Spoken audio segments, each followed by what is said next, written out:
and I will be running us through the program today. Thank you all for being here. You could be anywhere in the world, but you took time to be here, and indeed you are our honored guests. I think we have almost a national obsession with protocol, so I'm not going to get into all of that. Each and every one of you is an honored guest because each and every one of you is actively involved in being impactful in our society. So before we actually officially begin our program, I'll just quickly go through some housekeeping rules, and then we will officially begin in the next 10 minutes. So welcome to the launch of the report on the assessment of civic space and local policy development and the environment in Zambia, that is being delivered to us by Transparency International Zambia. As I said, just running us through a few basic housekeeping rules. Kindly asking if you could please keep your phones on silent, because sometimes they can disturb the flow, the ebb and flow of the conversations and the incredible program that we have planned for us today. Also, another general announcement: the public conveniences are at the door straight to the right at the end of the corridor. So right at the end of the corridor is the ladies, to the right at the end of the corridor is the gents. So as I said, once again, you are most welcome, and we will be officially starting in exactly 10 minutes. Thank you.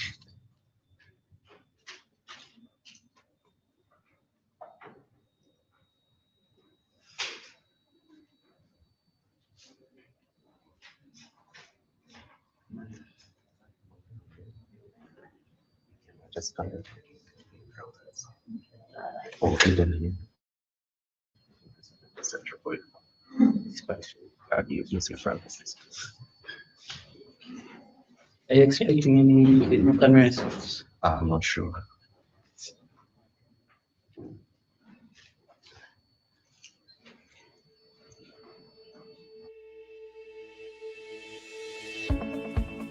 How did the national policy on anti-corruption come to life? The development of the policy was spearheaded by the Ministry of Justice and the Anti-Corruption Commission through a technical working group of both state and non-state institutions. How and why was the policy formulated? The policy was formulated using a participatory process, and nationwide consultations with key stakeholders were held.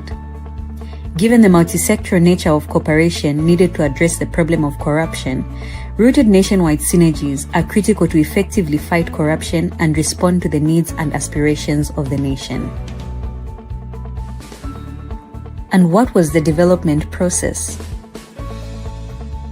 This included reviews of the performance of the 2009 National Anti-Corruption Policy, legal and societal developments, international contextual fit practices and instruments, and also included provincial consultations being held with state and non-state actors in 2 districts in each of all the 10 provinces of Zambia.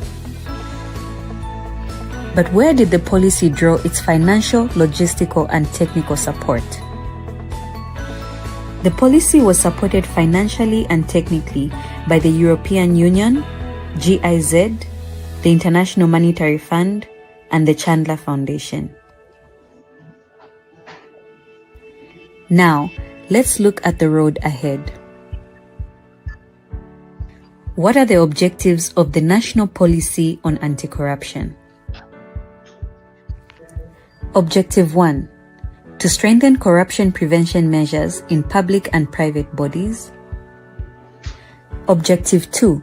To strengthen transparency and accountability in public affairs and delivery of public services. Objective 3. To strengthen institutional capacities of the Anti-Corruption Commission, National Prosecutions Authority, and other law enforcement agencies involved in preventing and combating corruption and related crimes. Objective 4. To promote mindset and behavioral change amongst the general public against corruption. Objective 5. To strengthen the anti-corruption legal framework.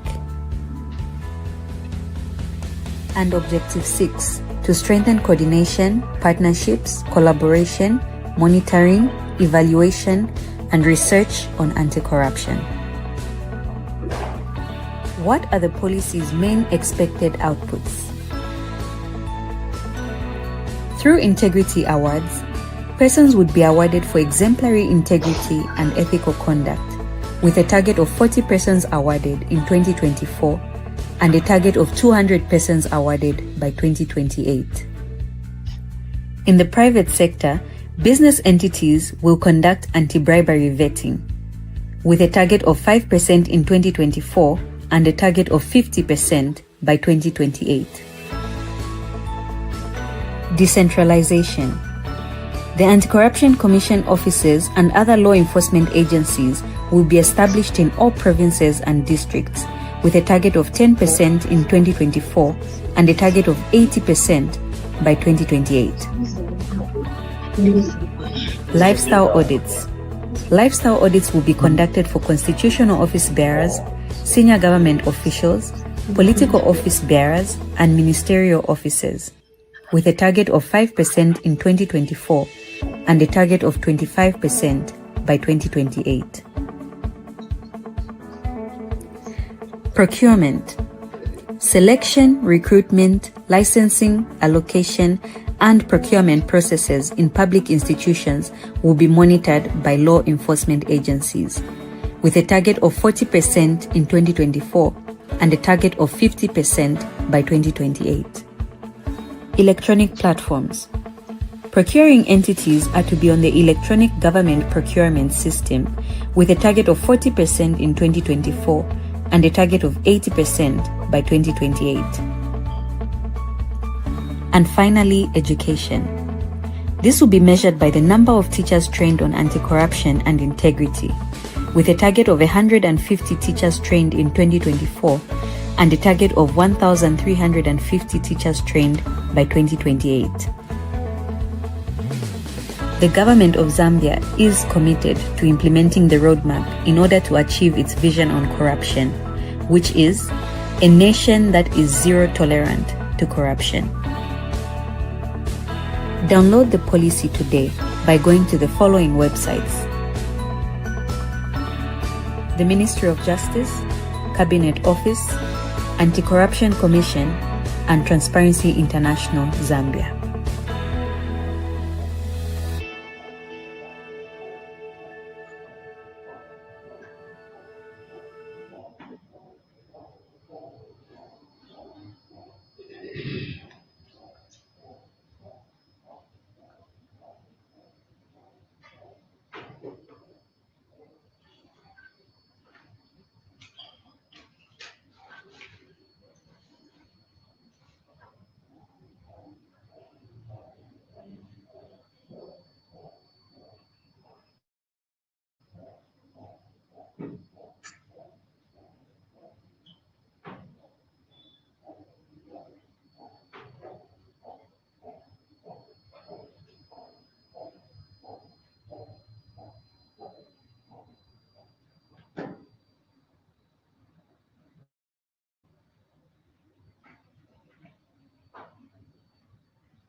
All right, we will soon be beginning our program, and that will essentially begin once our honored guest enters the room. I'll ask you to please be upstanding as we welcome him into today's deliberations, and then we will promptly begin.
Transparency International Zambia, congratulations for the 25 years milestone attained in fighting corruption in Zambia. We know that yours is a critical voice, and it has been so. Your voice has been heard at every juncture, calling for transparency and encouraging communities to hold leaders to account. So we love your messages on accountability and transparency. In fact, they do resonate with the mandate of the National Prosecution Authority's constitutional mandate. And as Director of Public Prosecution, I'm elated to look back and see how we've interacted and how you have involved us in your conferences on corruption, which have been a meeting point, encouraging discourse on themes around corruption. May you continue on this path, and the National Prosecution Authority will forever remain a partner in ensuring that your objectives are met.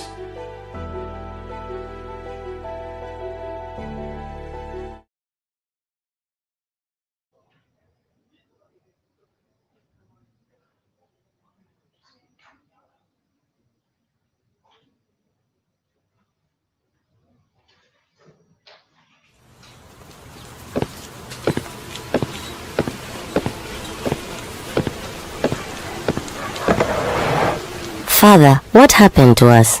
I read that we used to be richer than China and Korea. We used to have better roads, and we used to be a marvel among many nations. Our world is dying, my son. We have all folded our arms and have accepted that the injustices going on in this country are okay, as long as they do not affect us.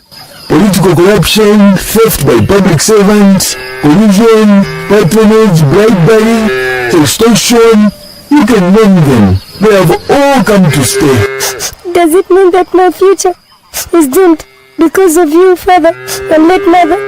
Why did you just sit and watch? Can't you do something? If I told you I tried. But your aunties stopped me. CSOs, more so, your own grandparents, government, refused the status quo and said I was politicking.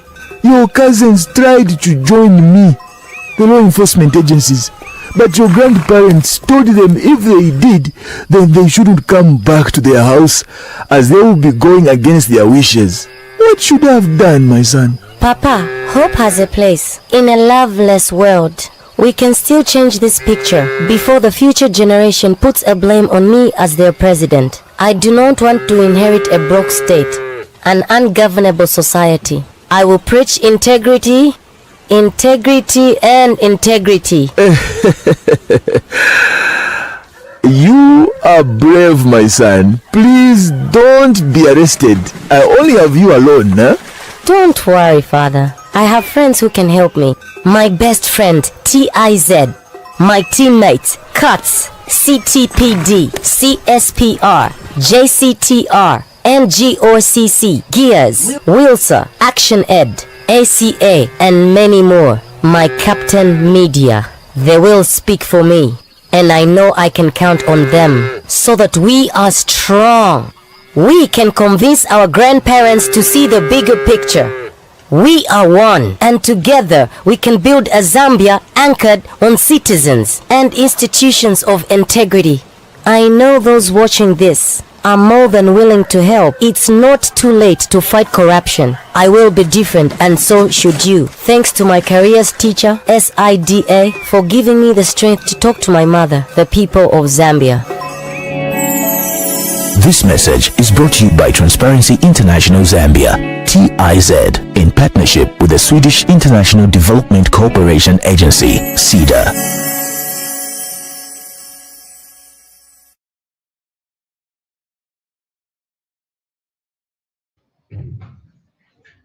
Ladies and gentlemen, please be upstanding as we welcome our honored guests.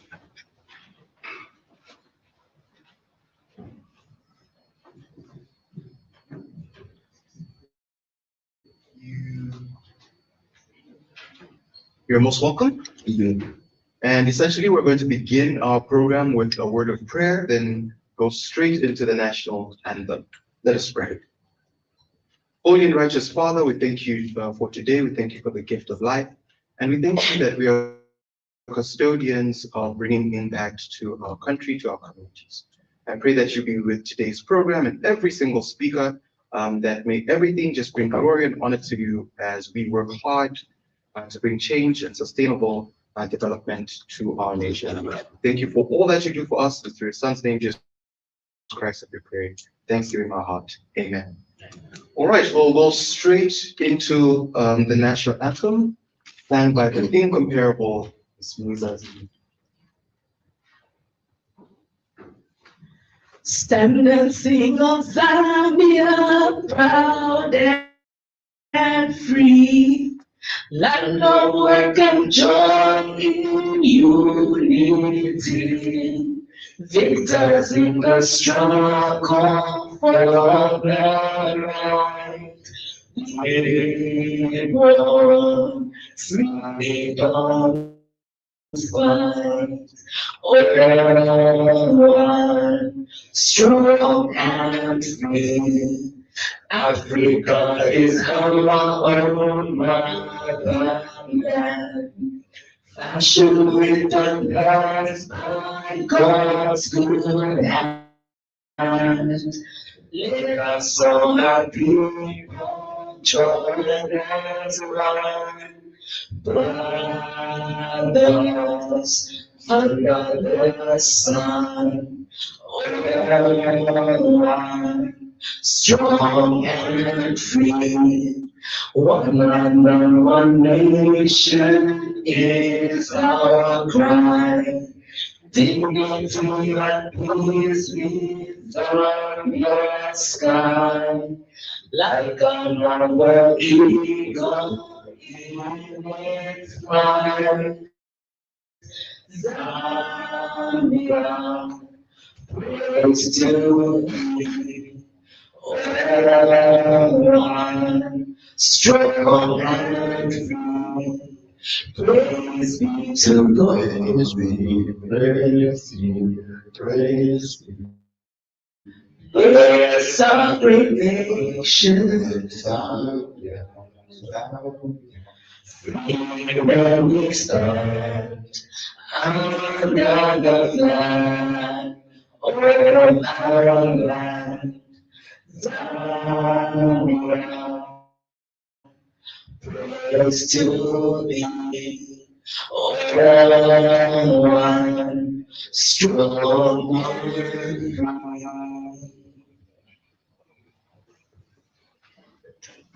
Right, please be seated.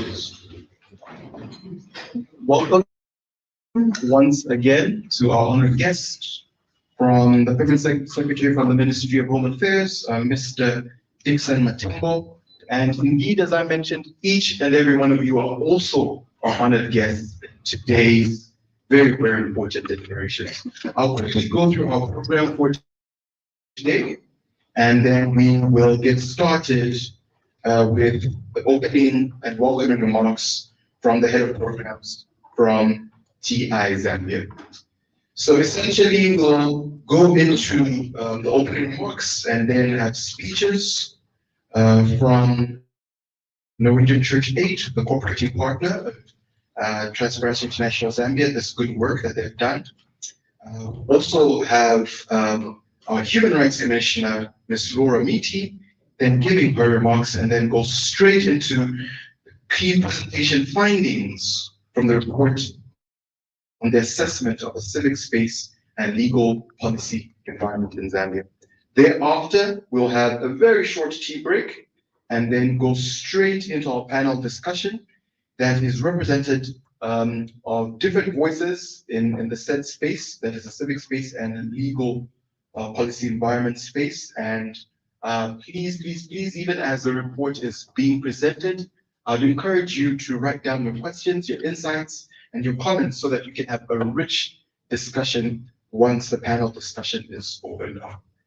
We will then have a keynote address from the Permanent Secretary from the Ministry of Home Affairs, and then go straight into the official launch of the report.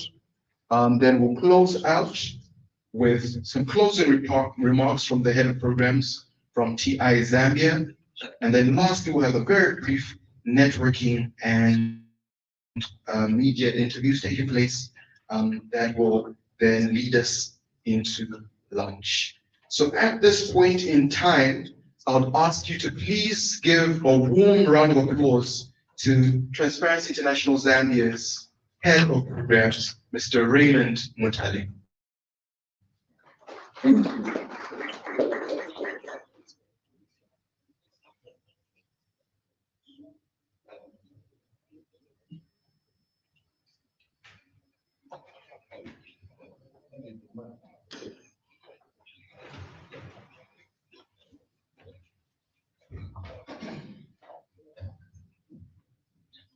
Good morning, everyone, and welcome to our report launch. May I recognize the presence of the Permanent Secretary, Minister of Home Affairs and Internal Security, representatives from cooperating partners, representatives from civil society organizations, the media present. May I just say, ladies and gentlemen,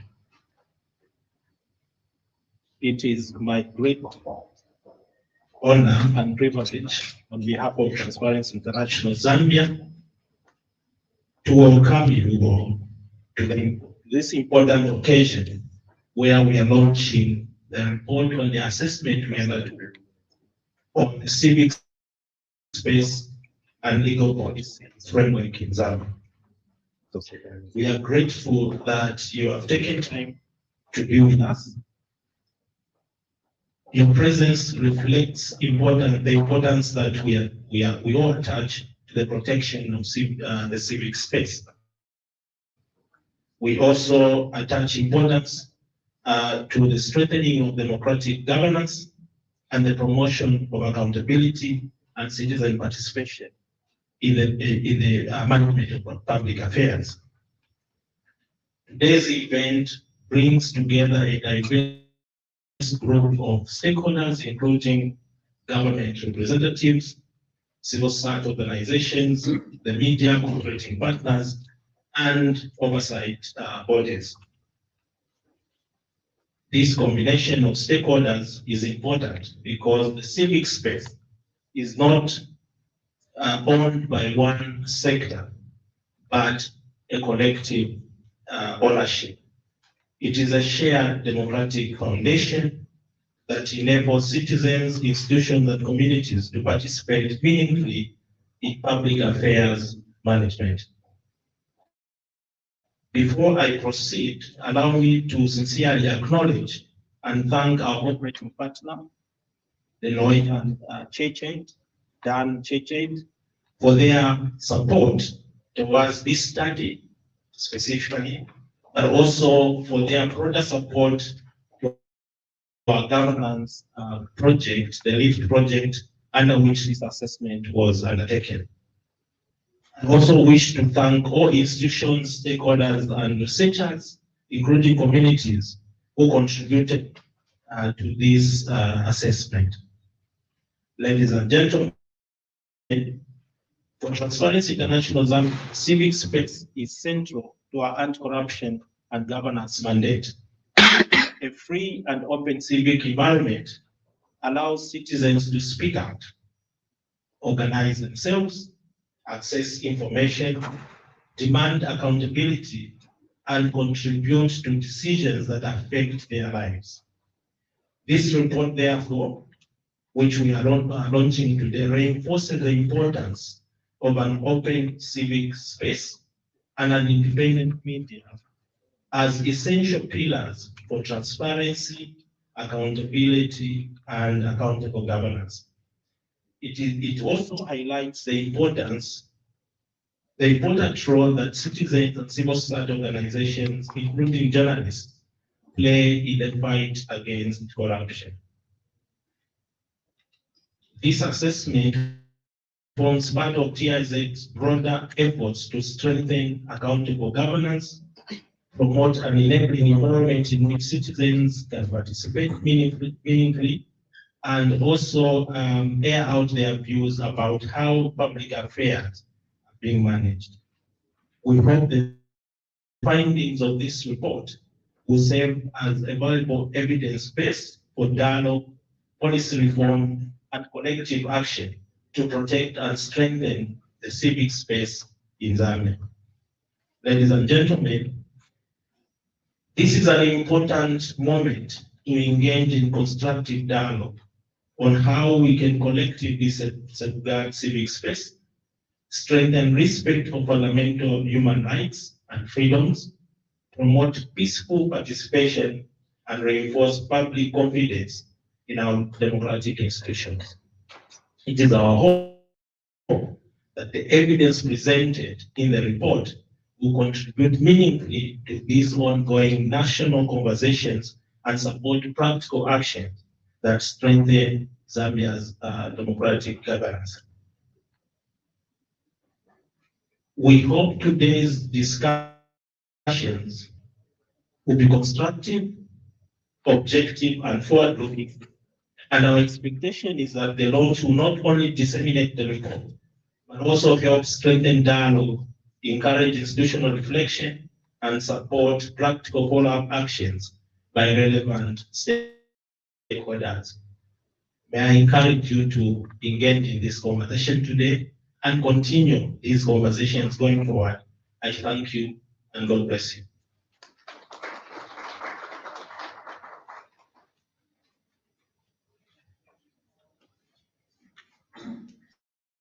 Another round of applause for Mr. Raymond Mutale, Head of Programs of Transparency International Zambia. So at this point in time, I have the pleasure of calling up to the stage a person who's actually my direct supervisor. So your applause will have an effect on my next pay rise. So please, I'd encourage you to be very warm in your welcome of the acting head and country director of NCA DCA Zambia, a gentleman who had his start in forestry and then continued work in humanitarian work across Africa and South Sudan, Mozambique, and also has multi years of working in multidimensional poverty response in Zambia. And that is Mr. Friday Mama. Please, a round of applause for Mr. Friday Mama.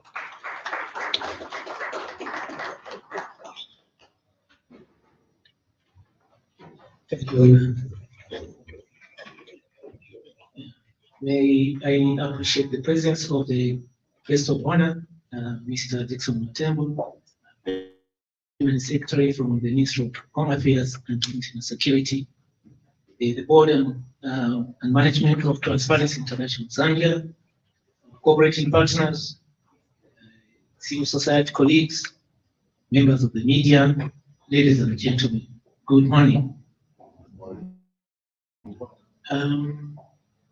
This work that Transparency International Zambia undertook is one of the core activities of the Norwegian Cheche and the Cheche Joint Country Program in Zambia. It forms a bigger component of our program in fighting inequality. Now, the report we are going to review is very cardinal for us. And before I speak to the value of this report, I would like us to look at this question that I want us to see and sit with it this morning. And the question is, what does a healthy democracy look like, sounds like, or feels like? Is it the one where everyone agrees? Or is it the one where people can disagree, question authority, and participate without fear? Civic space is often seen as belonging only to civil society organizations, activists, or journalists, yet it belongs to all Zambians. A marketeer questioning the price of millennium, a student asking why opportunities are out of reach, a journalist asking difficult questions, a church leader calling for justice, and an ordinary citizen who is simply asking for opportunity to be listened to. This report reminds that Zambia civic space cannot simply be described as either open or closed. The reality is more nuanced. The report has actually recognized important progress that we've made in the country. This progress includes enactment of the Access to Information Act, increased engagement with international human rights mechanisms, and improvements in some aspects of transparency. However, it has also brought out a number of other areas that we need to confront. The report has highlighted concerns around the implementation of existing laws, the cumulative effect of legal frameworks governing assembly, expression, media, and digital rights. It has also brought out issues to do with experiences of journalists, civil society organizations, and citizens who sometimes feel constrained in exercising constitutional freedoms. One important finding is that Zambia's story is not uniform.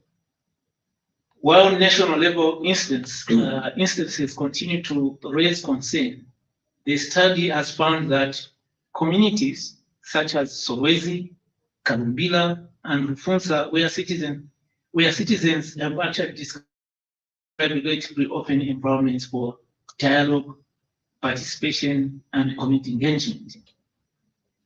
This raises an important question.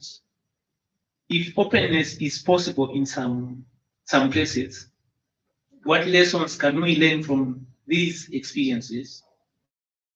And how can good practice become the norm rather than the exception? Ladies and gentlemen, this report is not a verdict on Zambia. It is a mirror. Sometimes mirrors shows us things we are proud of. Sometimes they reveal areas we would rather ignore. But breaking the mirror has never solved the problem. Now, the value of this report is not actually in pointing fingers, but in helping government, civil society, the media, the private sector, and citizens to ask what kind of democracy we want to build together in Zambia.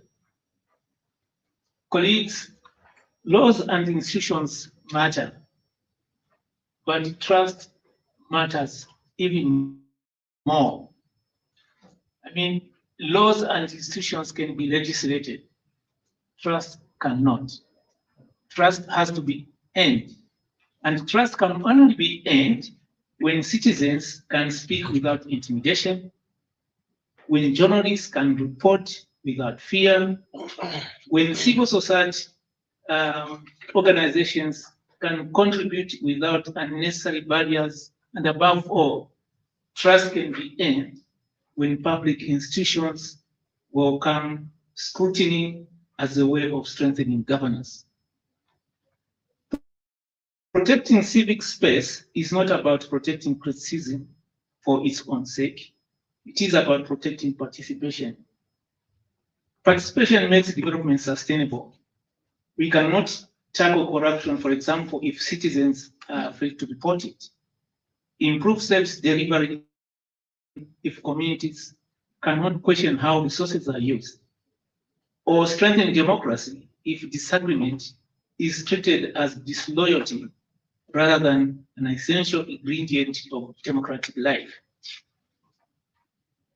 As we launch this report this morning, let it not become another publication that finds a comfortable place on a bookshelf.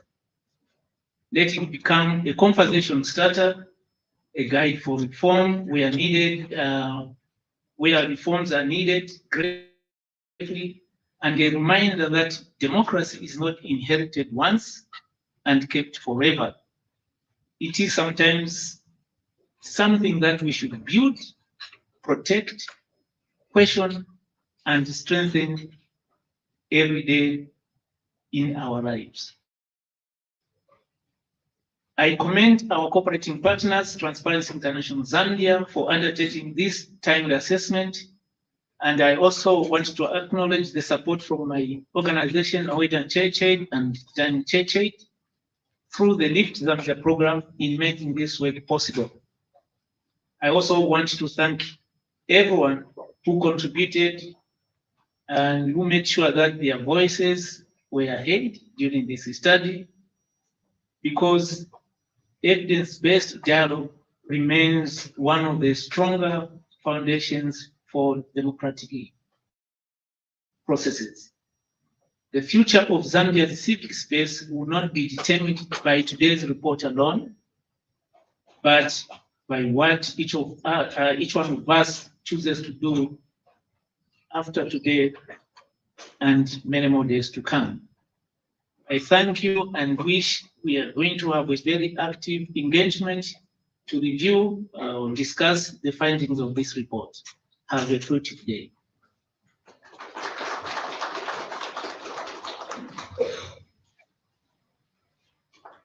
Another round of applause for Mr. Friday Marlowe. So our next speaker is our Human Rights Commissioner, Ms. Laura Beatty. Laura, as she is affectionately known, has been associated with the Zambian and Southern African civil society for more than 25 years, working in various roles and initiatives to strengthen governance systems. She is passionate of how the choices made by those in power affect people. Laura has spent her adult life participating in various campaigns to strengthen Zambia's democracy. She has refused to be caught by attacks that feed on female activists and that female activists routinely receive. And she has used first mainstream media and in more recent times, social media to publicly address and ask the accountability of questions that the larger public whisper in private. Ladies and gentlemen, please welcome to the stage Human Rights Commissioner, Ms. Laura Beatty.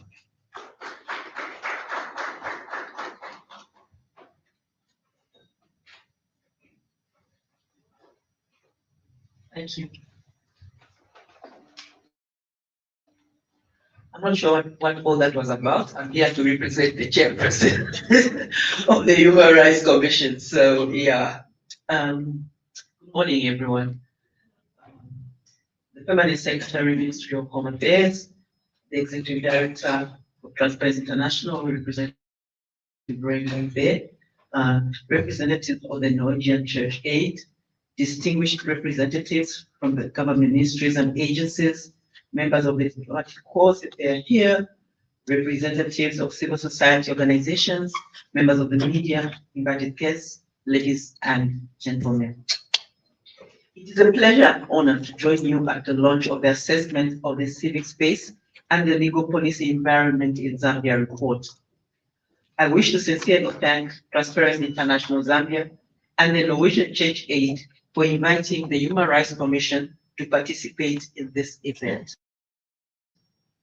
The production of evidence-based research, such as this report, is a significant contribution to national dialogue on governance, democracy, accountability, and the promotion and protection of human rights.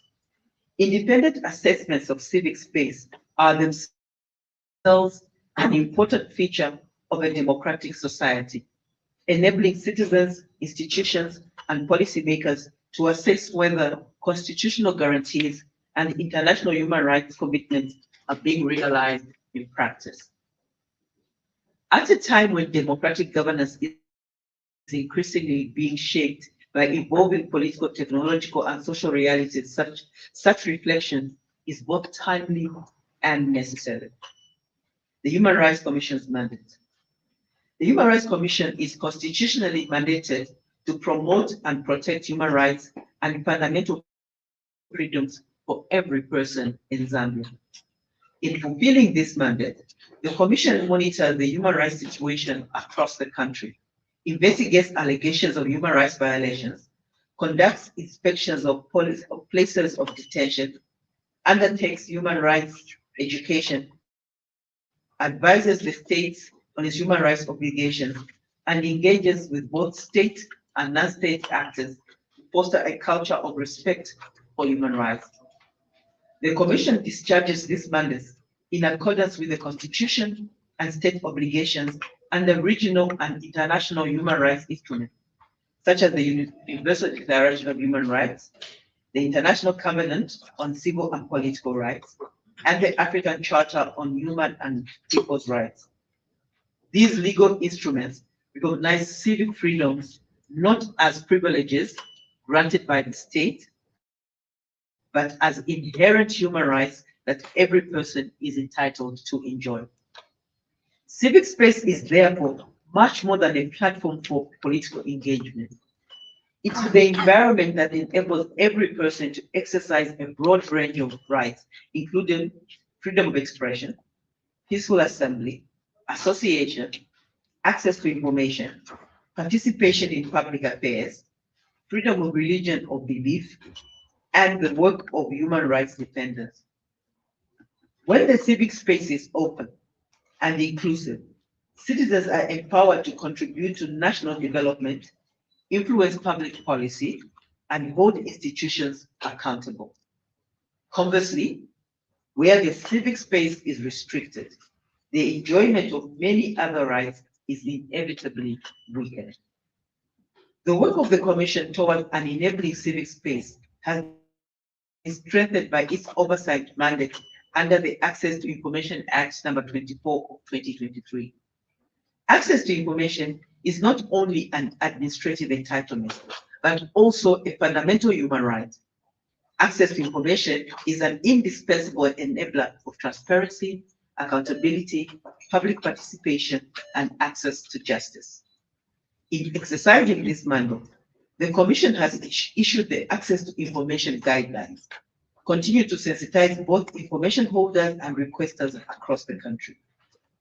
With the support of partners, including the European Union and GIZ through the ENACT program, the Commission is working towards strengthening institutional capacity and public awareness to facilitate effective implementation of the provisions of the Access to Information Act. The Human Rights Commission commends Transparency International Zambia and the Norwegian Change Aid for undertaking this important assessment. Research of this nature provides valuable evidence that enables institutions to determine whether the legal, policy, and operational environment adequately protects fundamental freedoms. Such assessments should not be viewed as criticism of the state, of state institutions, but rather as opportunities for strengthening democratic governance, improving public confidence in institutions, and enhancing the protection of human rights. It is the hope of the Commission that this report will stimulate informed dialogue, evidence-based policy reform, and stronger collaboration among government, parliament, oversight institutions, civil society organizations, academia, the private sector, and cooperative partners. Ultimately, protecting the civic space in Zambia is a shared responsibility for everyone, requiring sustained cooperation, mutual respect, and a common commitment to constitutionalism, the rule of law, and human rights. As our society becomes increasingly digital, online platforms have become indispensable spaces for civic engagement, democratic participation, and access to information. The Commission recognizes that both the Cyber Crimes Act of 2025 and the Cybersecurity Act of 2025 pursue legitimate objectives of protecting citizens from cybercrime, online exploitation, financial fraud, and threats to national security. However, principles of international human rights law are unequivocal that any limitations on fundamental rights, such as freedom of expression, must satisfy principles of legality, legitimate aim, necessity, proportionality, and non-discrimination. It is therefore essential that the implementation of cyber legislation in Zambia strikes an appropriate balance between protecting national security and preserving the constitutional rights and freedoms that underpin the country's democratic tenets. Security measures should enhance and not diminish public confidence in democratic institutions. Ultimately, cybersecurity measures ought to remain transparent, necessary, and subject to effective oversight. The Commission therefore welcomes continued dialogue among government, parliament, independent oversight institutions, civil society, academia, the private sector, and other stakeholders to ensure that cybersecurity measures effectively address genuine threats while preserving an open, secure, and rights-respecting digital space. As the country prepares for the forthcoming 2026 general elections, safeguarding the civic space becomes even more important. Free, fair, credible, and peaceful elections depend upon an environment where citizens are capable to freely assemble and associate, access reliable information, express their views freely, and participate in public affairs without fear of intimidation, harassment, or violence. Particular attention should be paid to ensuring that journalists, civil society organizations, election observers, community leaders, and human rights defenders are able to freely and safely undertake their legitimate work. The Commission therefore calls upon government institutions, political parties, law enforcement agencies, civil society organizations, faith-based organizations, traditional leaders, the media, the private sector, and all citizens to uphold tolerance, dialogue, inclusion, and peaceful participation throughout the electoral process. Public authorities in particular bear the responsibility of ensuring that the enforcement of all laws remains impartial, constitutional, and fully consistent with all regional and international human rights obligations. As we reflect on the findings of this report, let us affirm our collective commitment to strengthening democratic institutions and protecting the civic freedoms guaranteed under the Constitution of Zambia. Where gaps exist in the laws, policies, or administrative practices, we should all work together to ensure alignment with constitutional principles, regional and international human rights obligations.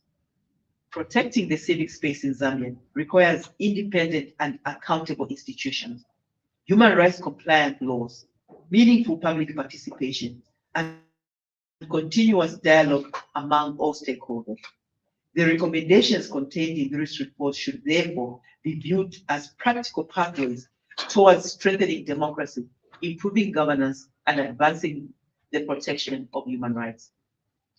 In conclusion, civic space should not be viewed solely through the lens of governance or politics. At its core, civic space is a human rights issue.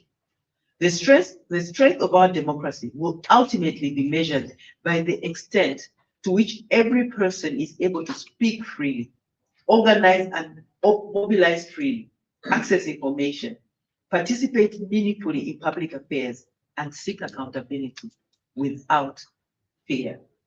The Human Rights Commission takes this opportunity to reaffirm its unwavering commitment towards working collaboratively with government, parliament, the judiciary, civil society, the media, cooperating partners, and each and every person to ensure a democratic society founded on human dignity, equality, justice, constitutionalism, the rule of law, and respect for fundamental rights and freedoms in Zambia. On behalf of the Human Rights Commission, I would like to congratulate Transparency International Zambia, the Norwegian Church Aid, and all those who contributed to this important assessment. It is my sincere hope that today's discussions will inspire meaningful action towards preserving, protecting, and expanding for the civic space for the benefit of every person in Zambia. Thank you very much.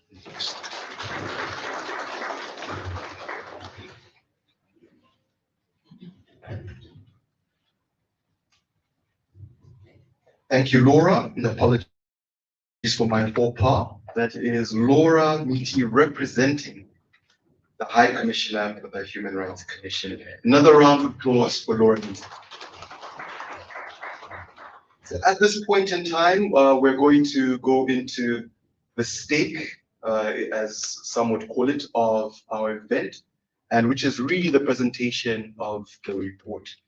And coming to the stage to give us the findings of this very timely report is Chimuka Nachiringa, who is a Governance and Institutional Strengthening Manager for Transparency International Zambia.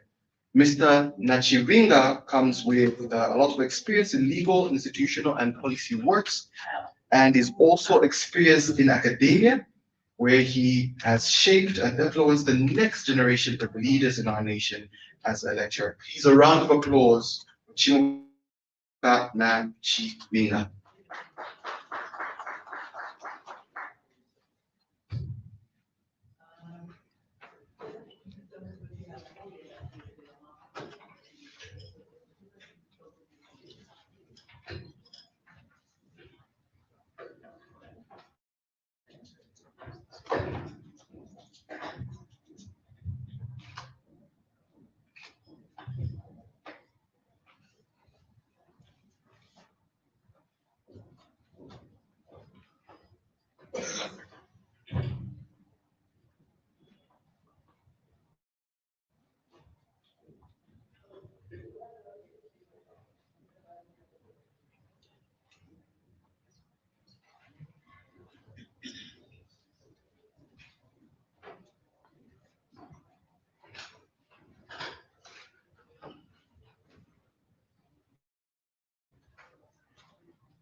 Good morning, everyone.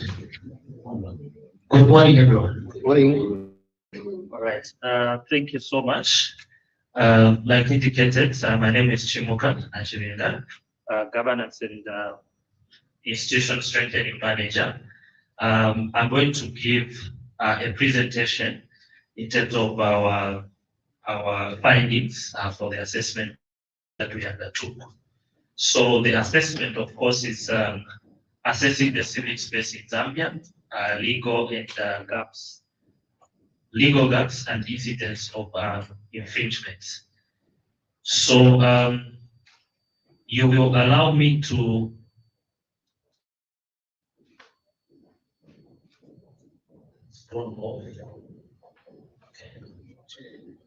You will allow me to speak to the presentation.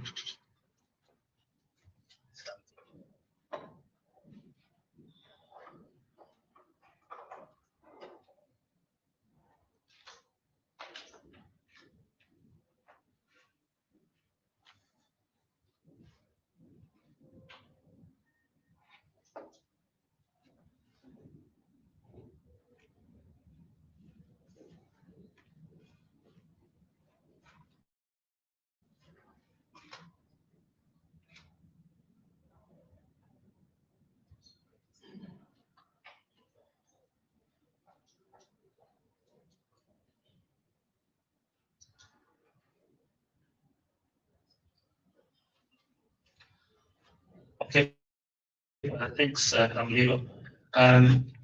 You will allow me to speak to the presentation so that I'm a bit quick, but you'll be following from there. So the outline of the presentation is that I'm going to give a background. After that, I'll go into the objectives. Then we'll look at the methodology that was used. Then we'll go straight into the analysis or the findings of the study. And I'll start by presenting the legal and policy analysis that we did. Then we'll look at some of the selected incidents of civic infringements, specifically in Lusaka and other districts. Then we'll go straight to look at the primary, the findings that are coming from the primary data that was collected from Lufunsa, Kalumila, and Solwezi. Then I'll quickly dive into conclusions and recommendations. So in our background, as you may be aware, and of course the previous speakers have indicated that an open civic space, of course, is key when it comes to the fight against corruption. So when you look at our Corruption Perception Index for 2025, it highlights that an open civic space and an independent media is key when it comes to issues of accountability and ultimately in the fight against corruption, because of course it gives clear guidance and also protection for the media houses and other people that are involved in the fight against corruption to do investigations and bring out corruption-related matters. So when you look at globally, you'll find that a civic space is actually under a mounting pressure, and you can find this from the Civicus Report 2024. I don't know if there's another mic. This one keeps breaking. Okay. So you find that globally,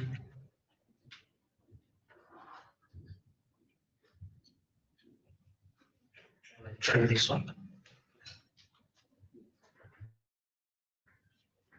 So you find that globally, we are saying that the civic space is under mounting pressure. When you move from the global perspective, you look at the African perspective, you'll find that over 80% of the countries in the continent were classified as repressed or obstructed or closed. And you'll find this information also in the Civicus report for 2024. So this implies that there is a growing trend on freedom of association, freedom of expression, and assembly being restricted. Then we move to the Zambian perspective. Of course, there is some emerging evidence that is pointing to the persistent human rights challenges. And of course, these do mirror the African perspective and also the global perspectives. So when you look at reports from the United States Department of State, of course, there are reports of arbitrary and unlawful killings, torture, and serious restrictions on freedom of expression, including violence and threats against journalists. The same report, of course, indicated that at least 20 allegations of extrajudicial killings were recorded by oversight bodies within a single year, alongside raising complaints relating to police conduct. When you move on and you look at a report that was done by the Human Rights Commission, it indicated that out of 150, it indicated that 150 out of 193 reported human rights cases, approximately around 77%, involved unlawful detention, and also indicating issues that are concerning to personal liberties and also due processes. So basically, when you analyze all these, you find that Zambia, of course, is witnessing And the concerning trend of shrinking civic space, of course, that is largely attributed to a number of factors. Some of them I've already mentioned, but some, of course, are attributed to the laws that we have actually enacted as a country. And some of these, they include laws that have been there, for example, the Public Order Act, the NGO Act, the Cyber Security and Cyber Crimes Act that were enacted in 2021. And these have contributed to the restrictions or shrinking civic space in our country. So we are coming from this background, and we thought that perhaps we could do an assessment to assess or establish or determine the current state of civic space, and also what are some of the legal gaps that are existing in our country. So the purpose of this study of review the current state of civic space in Zambia by analyzing the national legal and policy frameworks that do exist, and also to identify specific incidents and infringements in 3 target districts, that is Kalumbila, Rufunsa, and Solwezi.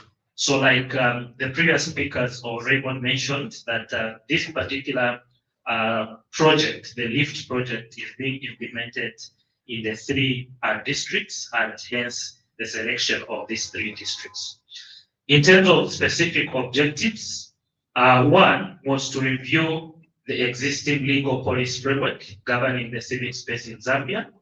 The second one was to identify incidents of civic space infringements in selected districts, that is Kalumbila, Rufunsa, and Solwezi. And the third objective was to recommend to stakeholders actions aimed at improving the civic space in Zambia. In terms of the methodology, of course, the study was mostly qualitative by nature. So it was in two phases. First of all, we did qualitative analysis of the existing laws, policies, and many other documents. That is through a desk study. Then, of course, we collected primary information from the 3 target districts. So in terms of our desk analysis, we analyzed a number of pieces of legislation that, of course, speak to issues around civic space. And some of them include Cyber Security Act and the Cyber Crimes Act of 2025, of course, amended. The Public Order Act of 1995, the NGO Bill, the NGO Act of 2009, the Independent Broadcasting Authority Act, the Constitution of Zambia Amended Act number 13 of 2025, and many others that you will actually see in the report being analyzed in detail.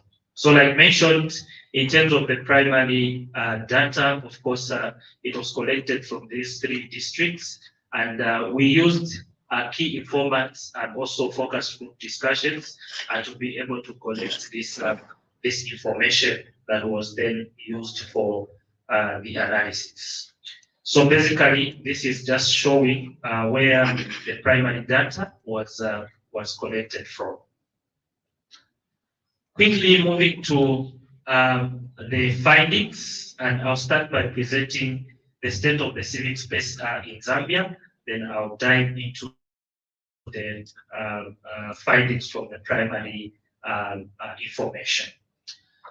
So from our review, we discovered that a civic space in Zambia still remains obstructed.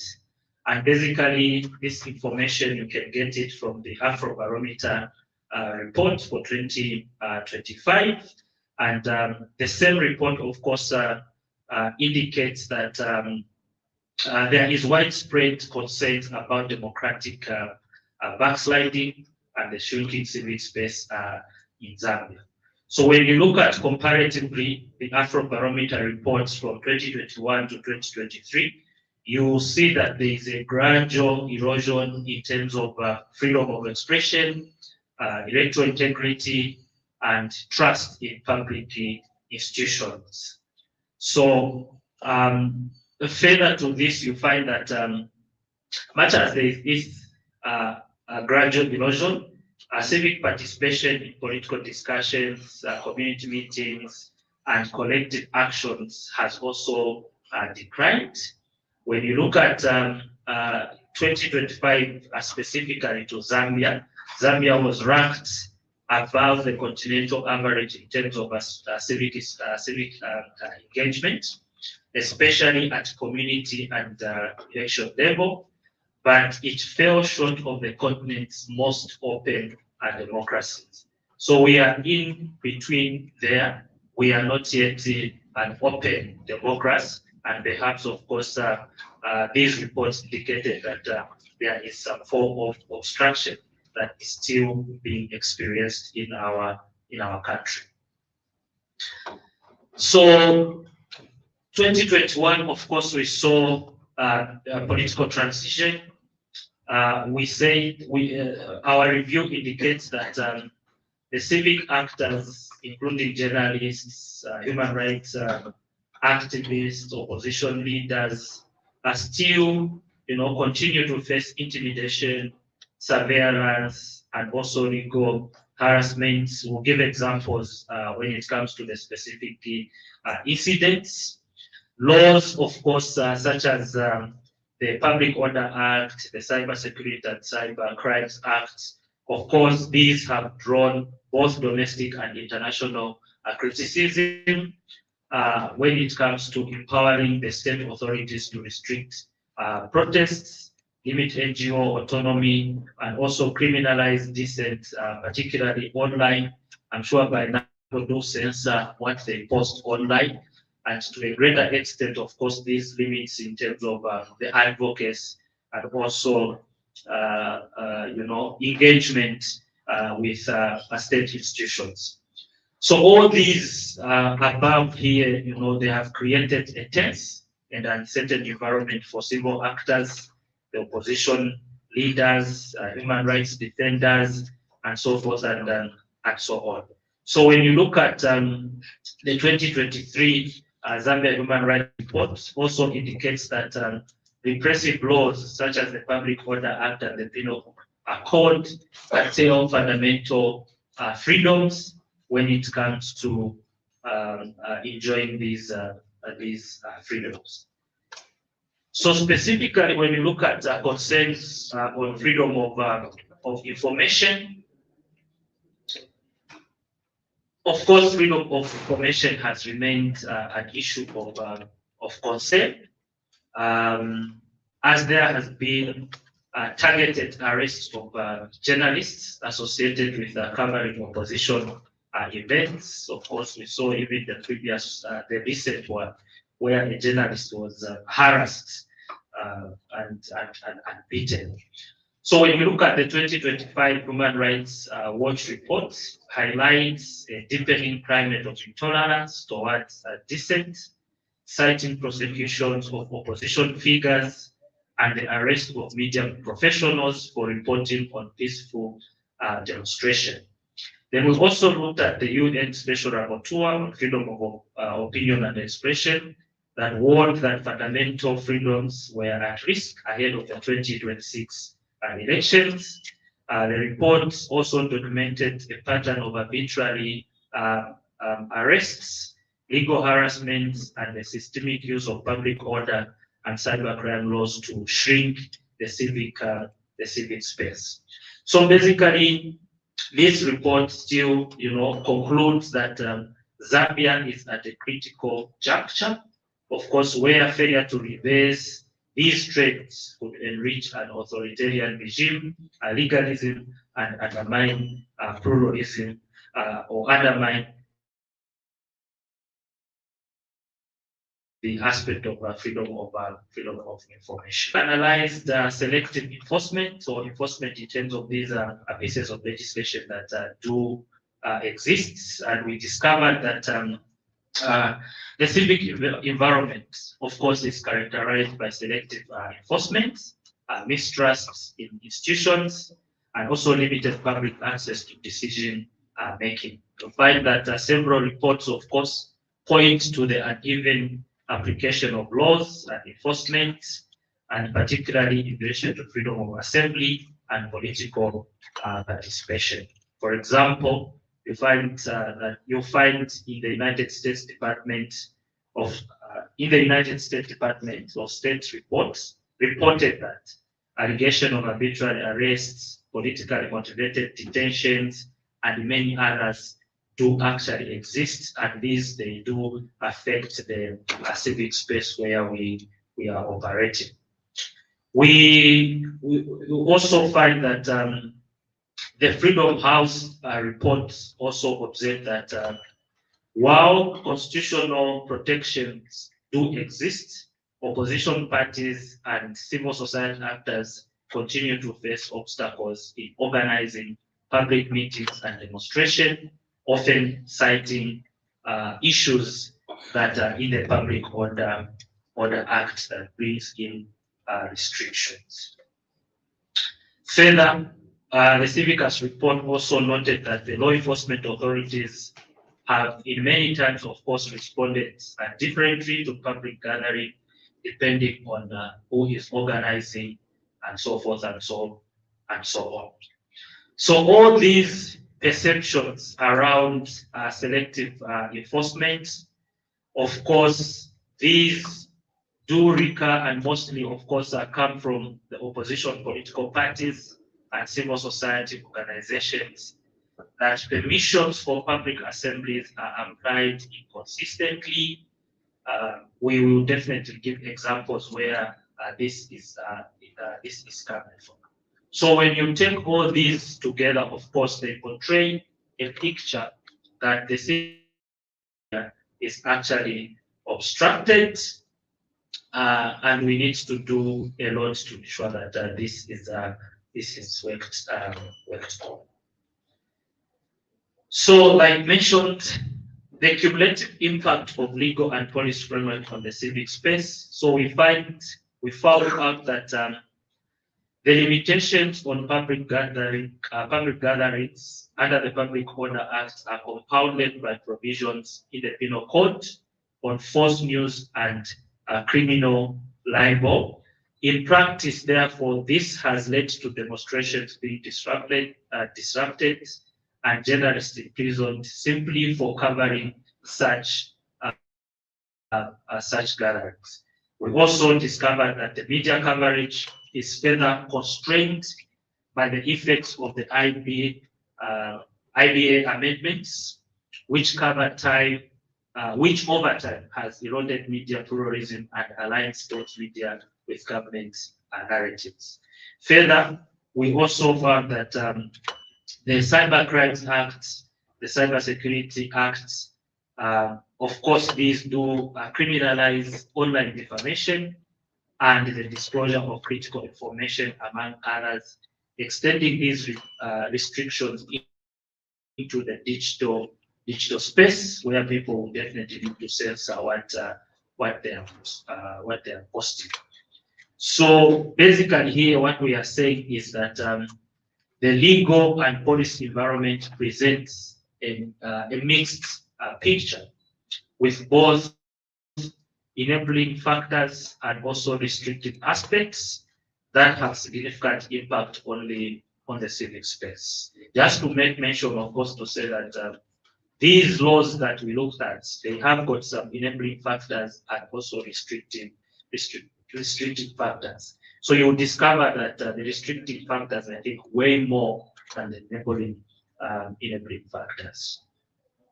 So just to give examples, of course, all the pieces of legislation that we analyzed are there in the report, detailed, but to just give an example in terms of the legal and policy review. For example, the Access to Information Act of 2020, this should be 2023, Access to Information Law or Access to Information Act 2024. Okay, so you find that this particular piece of legislation has got the enabling aspects and also the gaps that do exist there. And we analyzed both the enabling aspects and the restricting aspects, and also the alignment with international standards. So you find that much as we have got this piece of legislation in terms of restricting aspects, the implementation remains uneven across public institutions. We are not sure if the infrastructure for full implementation of this piece of legislation has already been put in place. Some civil society organizations, of course, and media practitioners report delays and difficulties in obtaining requested information despite the enactment of this piece of legislation. So, of course, there is a lot that is required to be done to ensure that this particular piece of legislation can actually enable a civic space enjoyment in our country. Then we went to the Cyber Security Acts and the Cyber Crimes Acts of 2025. Of course, these were amended.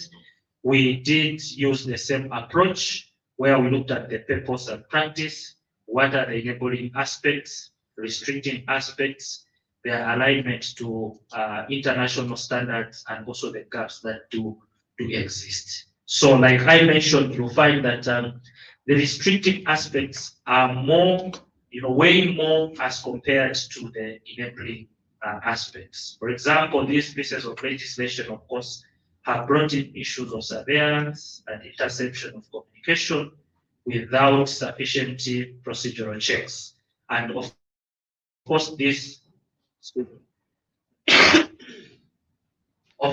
to a greater extent has brought in limitations in terms of advocates. What people can post is censored and so forth and so on. So you will find more of this analysis in the report for all the pieces of legislation that we analyzed. I just thought of giving an example and the structure that we use to analyze this. Allow me to move to incidents of civic infringements in Lusaka and other districts.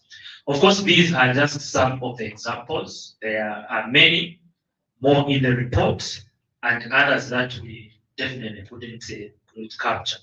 So, for example, on the 25th of May, we need to include the year there, the independent member of parliament, that is Emmanuel Banda, was abducted in Lusaka by an identified man and later found injured and hospitalized following alleged torture.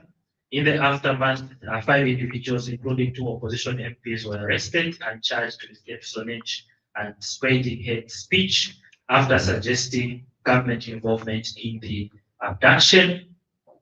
We also saw that a lecturer, O'Brien Carver, of course, a lecturer and a former anti-corruption commissioner,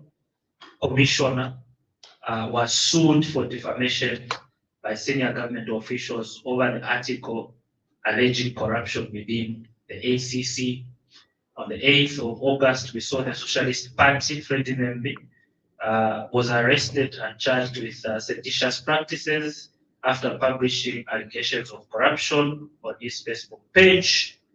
Though he was released, we saw a journalist by the name of Rogers Mwiba, belonging to Millennium TV and Innocent Piri of KNP TV, were arrested by police in Kafiwe while covering a banned rally protest by the United Kwacha Alliance. So these are just some of the examples in terms of incidents of restricted freedom of expression. Moving on to incidences of restricting freedom of association and assembly.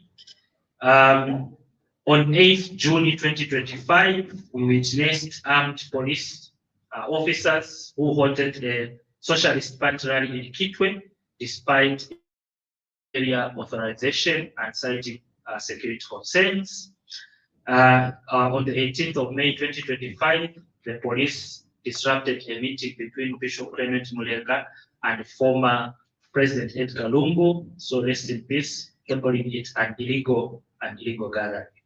We also saw civil society actors who faced harassments and were later, of course, detained when they were trying to have a basic protest called Fix Zesco, and we saw that we saw what happened in terms of this protest. Then we also witnessed on 13th of April 2024, the United Quarter Alliance was denied permission, to hold a rally after the Minister of Home Affairs declared the party an illegal entity.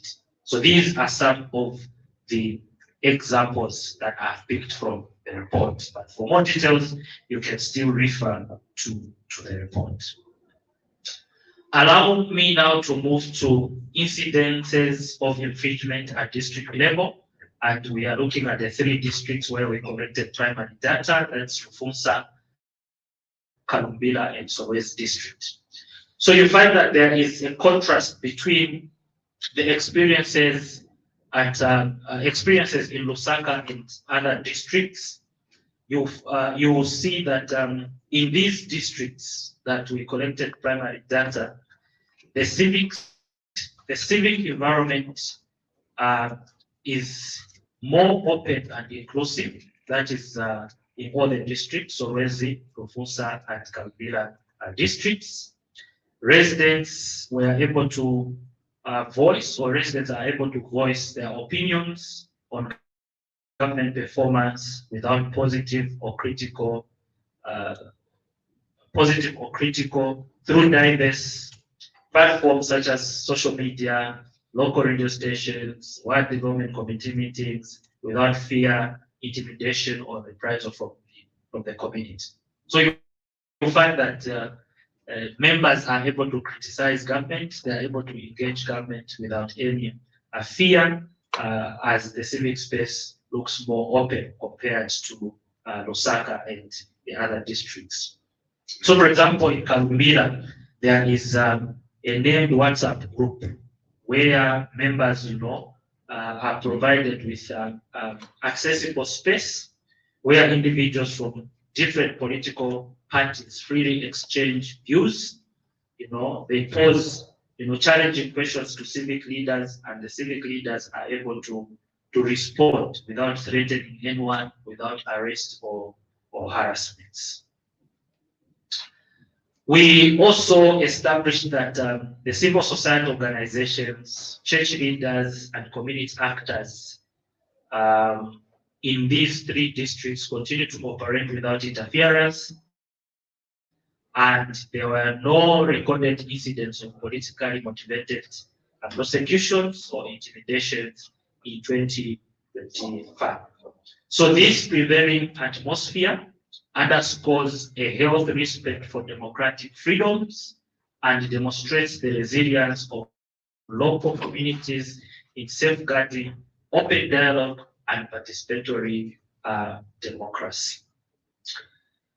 Conclusion. So we are saying that this study established that the civic space in Zambia is largely obstructed as of 2025. The gap analysis of Zambia's legal framework governing civic space, spanning from freedom of expression, freedom of association, media, and digital rights, revealed significant gaps that undermine constitutional freedoms and were in conflict with some international human rights standards. The analysis reviewed several systemic patterns, including broad and vague definitions, which created uncertainty, granted authorities wide discretion, and facilitated political influence, thereby undermining independence and accountability. In addition, The safeguard of civic actors were either absent or weak, while mechanisms for redress and appeals were rarely accessible or timely, reinforcing a climate of self-censorship and fear. All these taken together, these gaps reinforced one another as restrictions on assembly were strengthened by media regulation and surveillance provisions, while strict NGO requirements further narrowed the space for civic engagement. And in contrast to the national level contests, which was characterized by some incidents of infringements, the environment for civic engagement and freedom of expression remains notably open, inclusive, and conducive for free association and participation in the three districts of Sorwezi, Rufunsa, and Kalumbira. So citizens in these districts, of course, actively exercise their right to hold duty bearers accountable, with community reports regularly issued following council meetings. Of course, there was some notable concerns about selective enforcement of the Public Order Act and the unfair distribution of information, especially across the political lines. In terms of recommendations, when you look at the report, when it will be distributed, it has got recommendation on all the different thematic areas that we looked at for the civic space. But for this presentation, I only picked three. Number one is that we need to align our legal framework with the international standards, and most importantly here is the international and the regional human rights standards, particularly the ICCPR and the African Human Rights Framework and the Constitution. We also need to fully operationalize and enforce the Access to Information Act to ensure proactive disclosure by public institutions and effective access to information. We need also to strengthen oversight institutions so that with adequate resources and technical capacity to undertake a specific requirement that meets aspects of opening our civic space in Zambia. And this brings the end of my presentation. Thank you.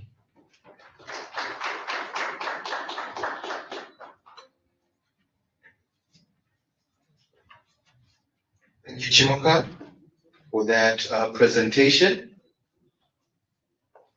I know that in the days to come, we will still be chewing and digesting on it and all the different nuggets of wisdom and insights that were presented in it. And of course, we will have a panel discussion where we'll dive a little deeper into some of the findings presented, but also hear voices from the different CSO space, as well as the government institutions that are involved and also intersect with the different CSO civic spaces and legal environment.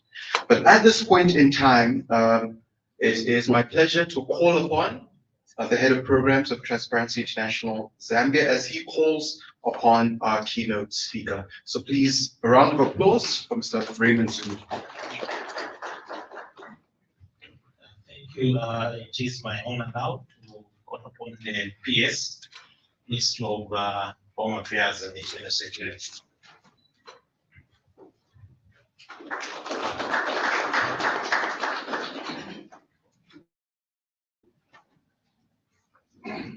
Thank you very much. Good morning to you all.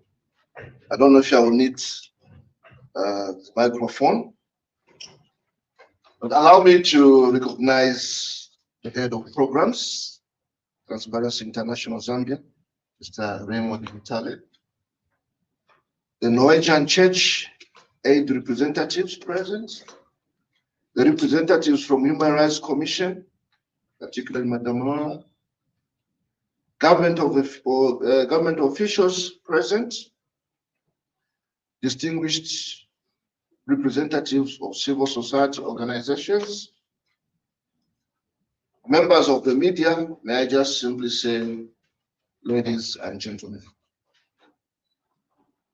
I'm honored to join you today. I'm honored to join you today at this important launch of the report on the assessment of civic space and legal policy environment in Zambia. Allow me from the onset to thank Transparency International Zambia for convening this important platform and for bringing together government, civil society, the media, oversight institutions, cooperating partners to reflect on a matter that is central to our democracy. Today's program, ladies and gentlemen, is both timely and important. The diversity of participants gathered here reflect our shared commitments to strengthening democratic governance through dialogue, collaboration, and mutual respect. Civic space is a fundamental pillar of democratic governance. It enables citizens to express themselves, associate freely, assemble peacefully, seek information, engage public institutions, and participate in shaping the development of the country. The report being launched today highlights the importance of open civic space and independent media as essential pillars of transparency, accountability, and democratic governance. For the Ministry of Home Affairs and Internal Security, this subject is especially important because our mandate sits at the intersection of public safety, law enforcement, national security, and the protection of fundamental freedoms. We recognize that the duty to maintain public order must always be exercised in a manner that respects constitutional rights, human dignity, and the rule of law. The report reminds us that Zambia's civic space exists within a wider and global context where freedoms of expression, association, and assembly are increasingly under pressure. It further notes civic restrictions are sometimes justified on grounds such as national security, public order, counterterrorism, or combating disinformation, but that such measures must be carefully balanced to avoid undermining democratic participation. As Zambia continues through the 2026 electoral period, the issues of civic space, public order, and democratic participation significantly becomes greater. The elections are not only about casting votes, they are about ensuring that every citizen is able to participate freely, peacefully, and confidently within the framework of the Constitution and the law. The ministry remains committed to creating an environment in which citizens can exercise their constitutional rights while maintaining peace, security, and public order. As a government, we acknowledge that maintaining this balance is not always simple. Public order and civic freedoms are both essential. Security without freedom weakens democracy. But freedom without responsibility and respect for the law can equally undermine public space, public peace, and the rights of others. Our responsibility, therefore, is to ensure that law enforcement is conducted professionally, impartially, and within the boundaries of the Constitution and the law. Ladies and gentlemen, the report provides an opportunity for reflection on Zambia's civic space and legal policy environment. Whether viewed from the perspective of government, civil society, or other stakeholders, such assessments are valuable because they encourage dialogue, institutional learning, and continuous improvement in their way to strengthen democratic governance. The ministry takes particular interest in sections of the report that speak to peaceful assembly, public order, law enforcement conduct, access to information, digital expression, and the relationship between citizens and state institutions. These are matters that require continuous reflection, training, institutional strengthening, and dialogue. Government remains committed to upholding the Constitution and protecting the rights and freedoms of all persons. These include freedoms of expression, association, peaceful assembly, and access to information. However, the exercise of these freedoms must also be accompanied by responsibility, observance of the law, and respect for the rights and safety of others. As a Ministry of Home Affairs and Internal Security, we are committed to promoting professionalism among law enforcement officers and strengthening public confidence in security institutions. This includes encouraging lawful, proportionate, and non-discriminatory approaches in the management of the public gathering and other civic activities. We also recognize the importance of dialogue between law enforcement agencies, civil society, political actors, communities, and the media. Where there is dialogue, misunderstandings can be reduced. Where guidelines are clear, conflict can be prevented. Where institutions are accountable, public trust is strengthened. The report emphasizes on stakeholders' action is therefore welcome. It is not enough to identify challenges.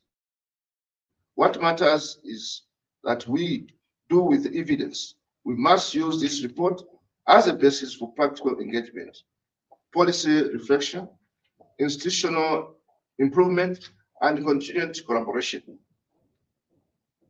For government, this means remaining open to constructive recommendations. For civil society, it means continuing to engage responsibly. For the media, it means continuing to inform the public with professionalism and accuracy.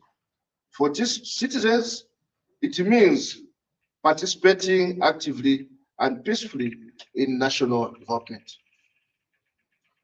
As we approach future democratic processes, including the 2026 electoral period, platforms such as this become even more important. They help us to build trust, reduce tensions, encourage lawful participation, and strengthen democratic culture of our country.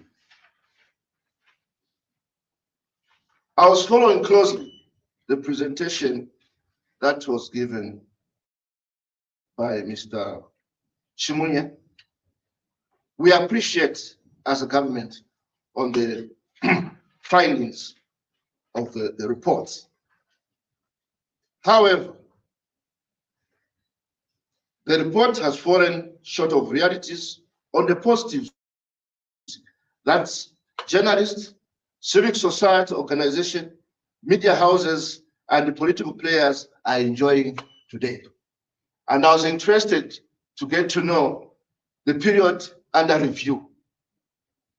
It would have been better if we could do the period under review from maybe 2015 up to date.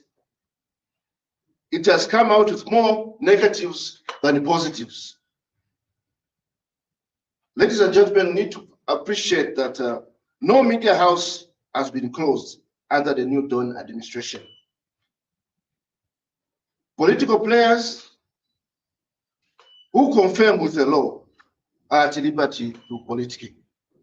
I can give a practical example. Just in Chawama, you find that the ruling party and the opposition parties are campaigning together by passing each other without no bloodshed. Which, if we get down to the realities, we find that there was more bloodshed where we're coming compared to what is happening. The essence of the law, ladies and gentlemen, is to provide order. The social media is one tool that has been abused in the name of freedom of expression. So we need to also look at where we're coming from, because this report, looking at it, there's no comparison. The period under review 2021, 2023, what about where we're coming from? Where people are being killed at the police station, being beaten brutally. Reports are there and the videos are there. In closing, ladies and gentlemen, let me reaffirm government's commitment to continued engagement on matters of civic space, human rights, public order, and democratic governance. We may not agree always on every issue, but we must always preserve the channels of dialogue. Democracy is strengthened when institutions listen, citizens participate, and evidence informs action. I encourage all stakeholders here today to engage with the report constructively and to work together in ensuring that Zambia remains a country where civic participation, public order, accountability, and respect for human rights reinforce one another. With these few remarks, ladies and gentlemen, I wish you a fruitful deliberation and successful launch. Pleasant. Thank you.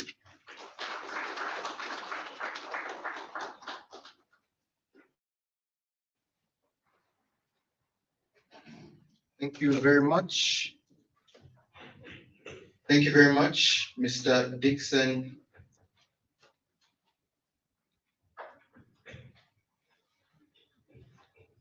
Permanent Secretary for Home Affairs. At this point in time, we will have the official launch of the report and the cutting of the ribbon, if you will. And I'd like to call to the front a number of dignitaries representing different organizations to take part in this photo op, as well as the official launch of the report. So kindly ask if you could come to the front, and that includes Mr. Raymond Mutale, representing Transparency International Zambia, Mr. Mwawa, representing NCADCA, Ms. Laura Miti, representing the Human Rights Commission, Madam Malala, representing CEDAW and the Swedish Embassy, as well as our honored guest, the PS.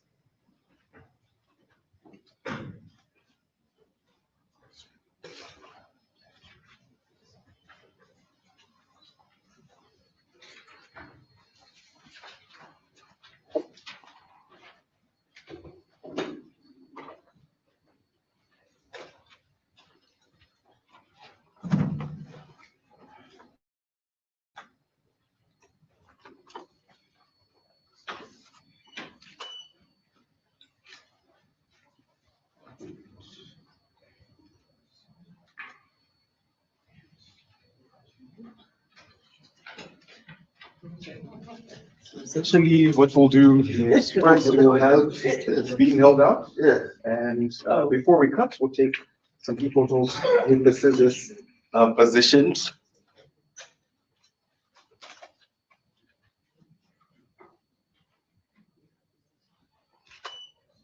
Eyes here.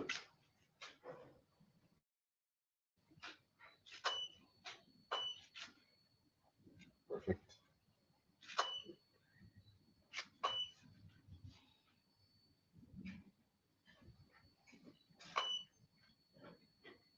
Okay. At this point in time, I'll call on the PS to officially cut the ribbon, so maybe you can exchange hands. And also, Mr. Mawad, ask your hands to be also on the books. The report itself. Round of applause.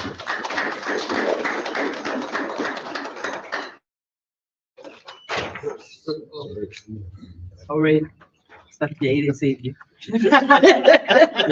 That is not to represent that we're now throwing the report in the bin, but instead it's to show the action in which this report will be widely disseminated and utilized to bring impact across society. Please, a round of applause once again. Okay, eyes here, just one shot. Perfect. Just say down.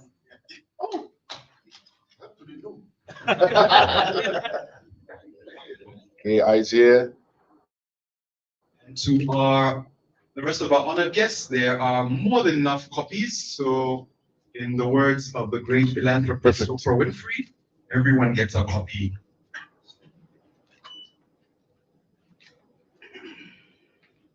Right, so at this point in time, we will break off for the next 15 minutes for our tea break. Please feel free to network. Please feel free to engage with the people across the room as the reports will also be disseminated. So the tea break is set up when you leave the room to your right. So you just go up the corridor to your right and we shall reconvene in the next 15 minutes.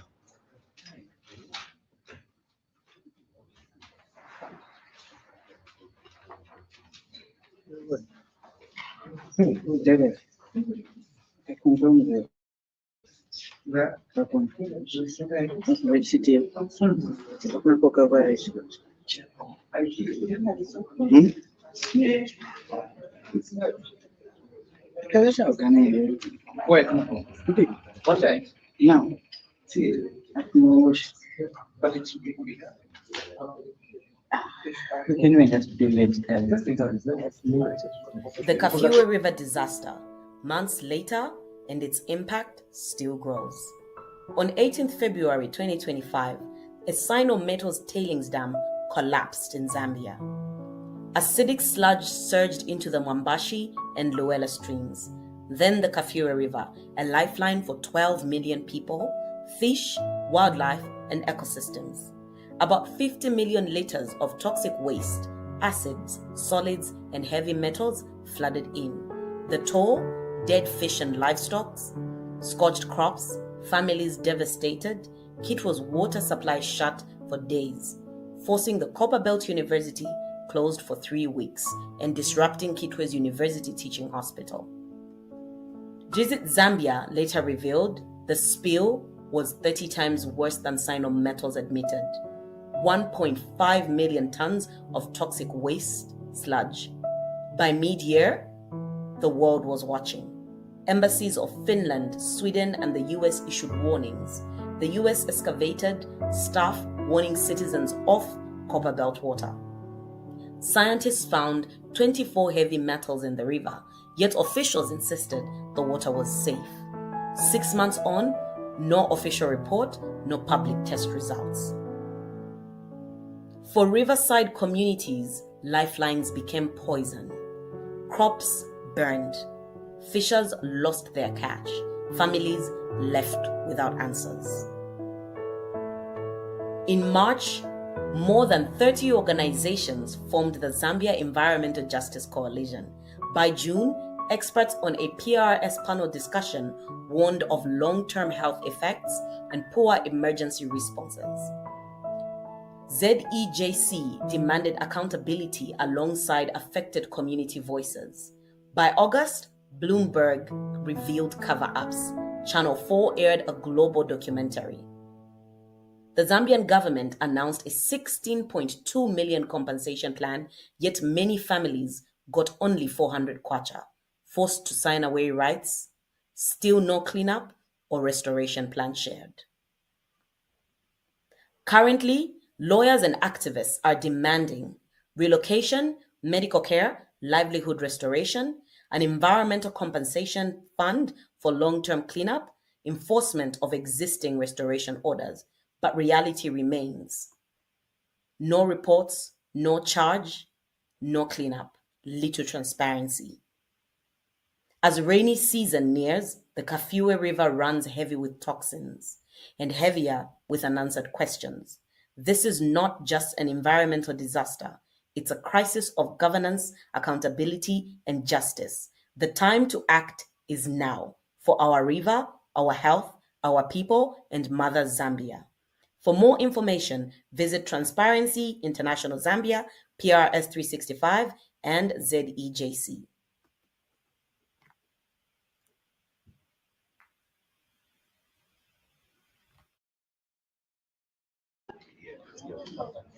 We can be using this one. Yes. I know it's okay, so that's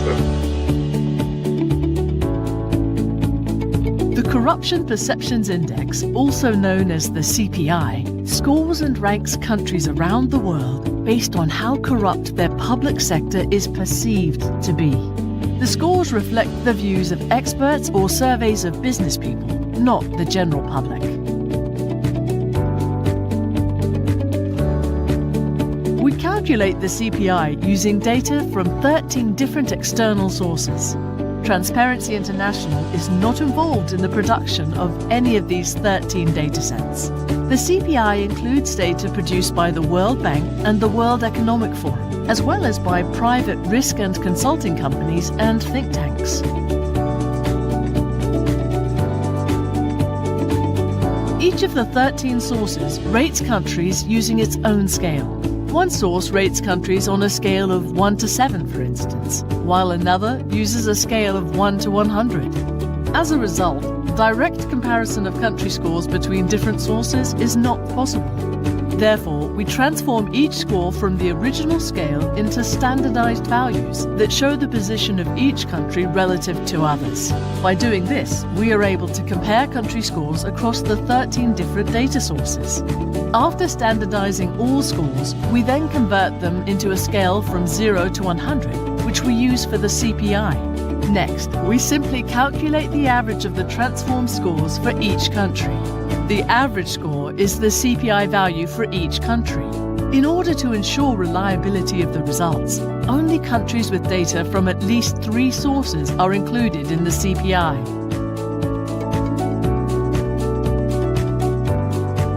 The CPI results are comparable across time back to 2012. This is because when we convert the original data to the CPI scale, we take into account the 2012 parameters, which turns 2012 into the baseline year. Annual CPI results from before 2012 cannot be compared to other years.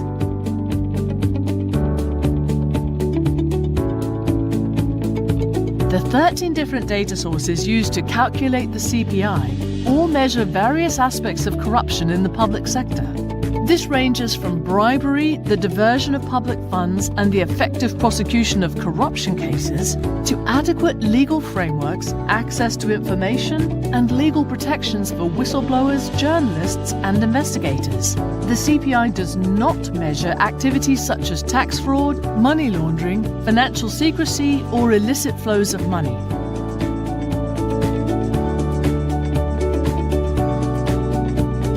Corruption generally involves illegal activities which are deliberately hidden and only come to light through scandals, investigations, or prosecutions. Researchers, civil society, and governments have made advances in measuring corruption in specific sectors. However, to date, there is no index which directly measures real levels of corruption in all its manifestations. The data sources that make up the CPI ask business executives and country experts questions which are based on carefully designed questionnaires. The CPI scores generally correlate with certain objective measures, including citizens' reported experience with bribery. To ensure that the CPI methodology and results are reliable, the index is regularly reviewed by independent evaluators. Such reviews have consistently shown that the CPI is statistically and conceptually coherent. Ultimately, the CPI is the most widely used corruption measurement indicator due to the wide global coverage, the increased reliability which comes with combining different sources, and the fact that it reconciles different points of view on what constitutes public sector corruption. For more information, please visit www.transparency.org/CPI.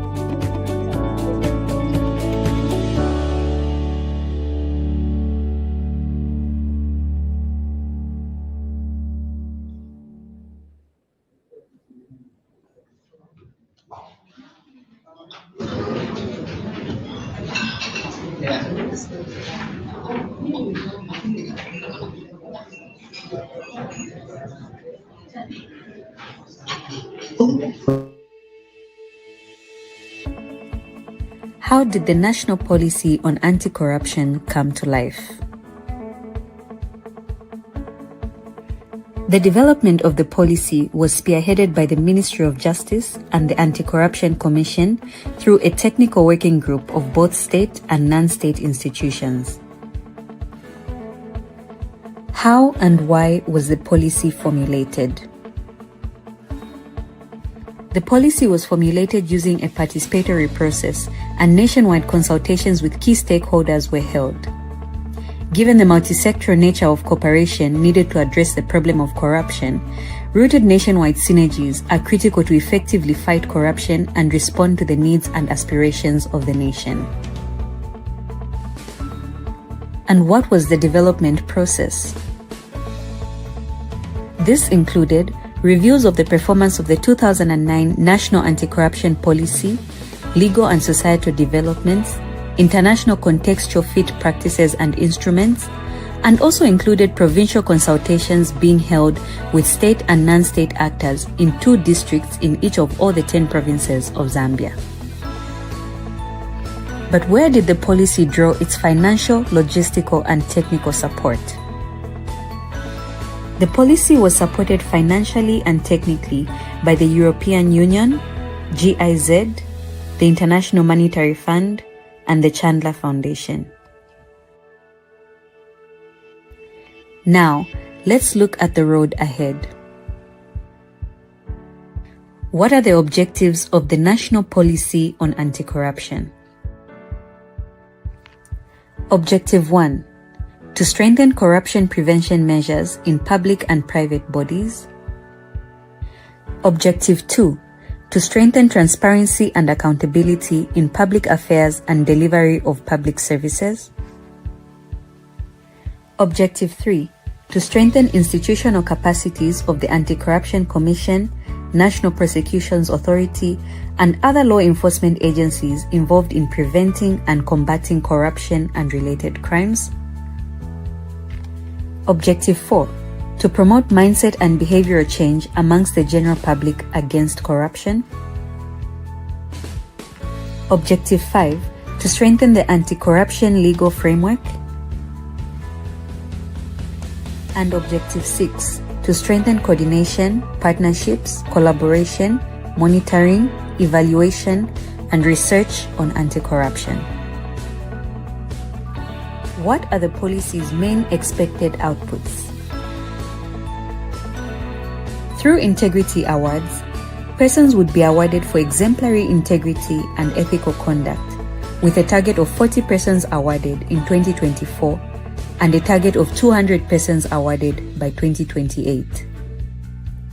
In the private sector, business entities will conduct anti-bribery vetting, with a target of 5% in 2024 and a target of 50% by 2028. Decentralization. The Anti-Corruption Commission offices and other law enforcement agencies will be established in all provinces and districts, with a target of 10% in 2024 and a target of 80% by 2028. Lifestyle audits.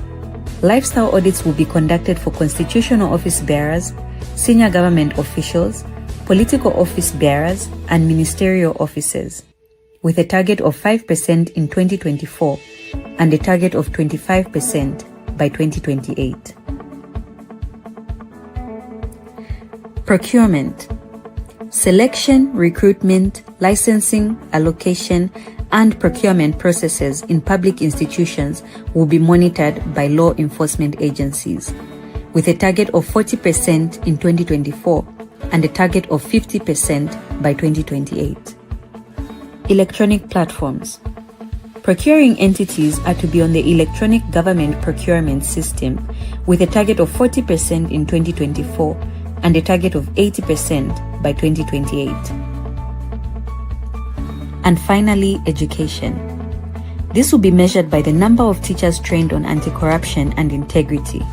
with a target of 150 teachers trained in 2024 and a target of 1,350 teachers trained by 2028. The government of Zambia is committed to implementing the roadmap in order to achieve its vision on corruption, which is a nation that is zero tolerant to corruption. Download the policy today by going to the following websites: the Ministry of Justice, Cabinet Office, Anti-Corruption Commission, and Transparency International Zambia.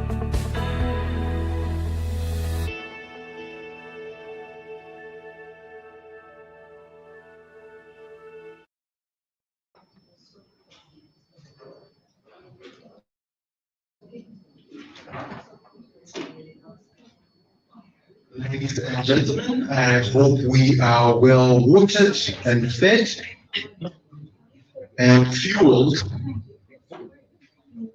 for the next round of our program. So currently, all the stragglers who might still be outside the conference hall, please make your way back into the conference room. We are about to begin our panel discussion.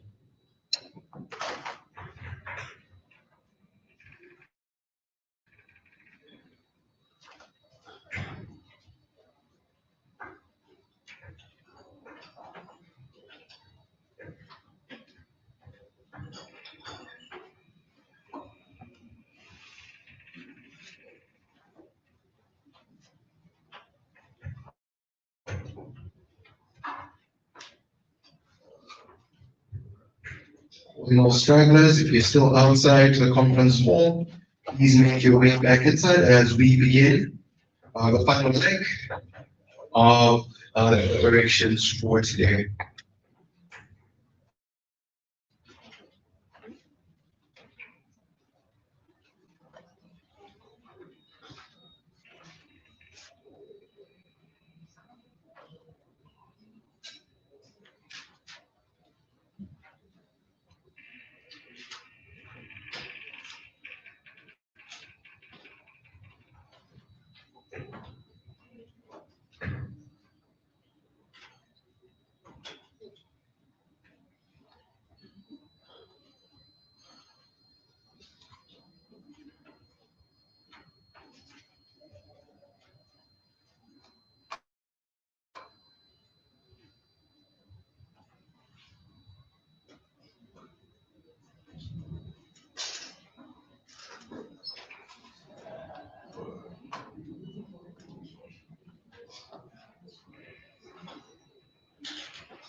All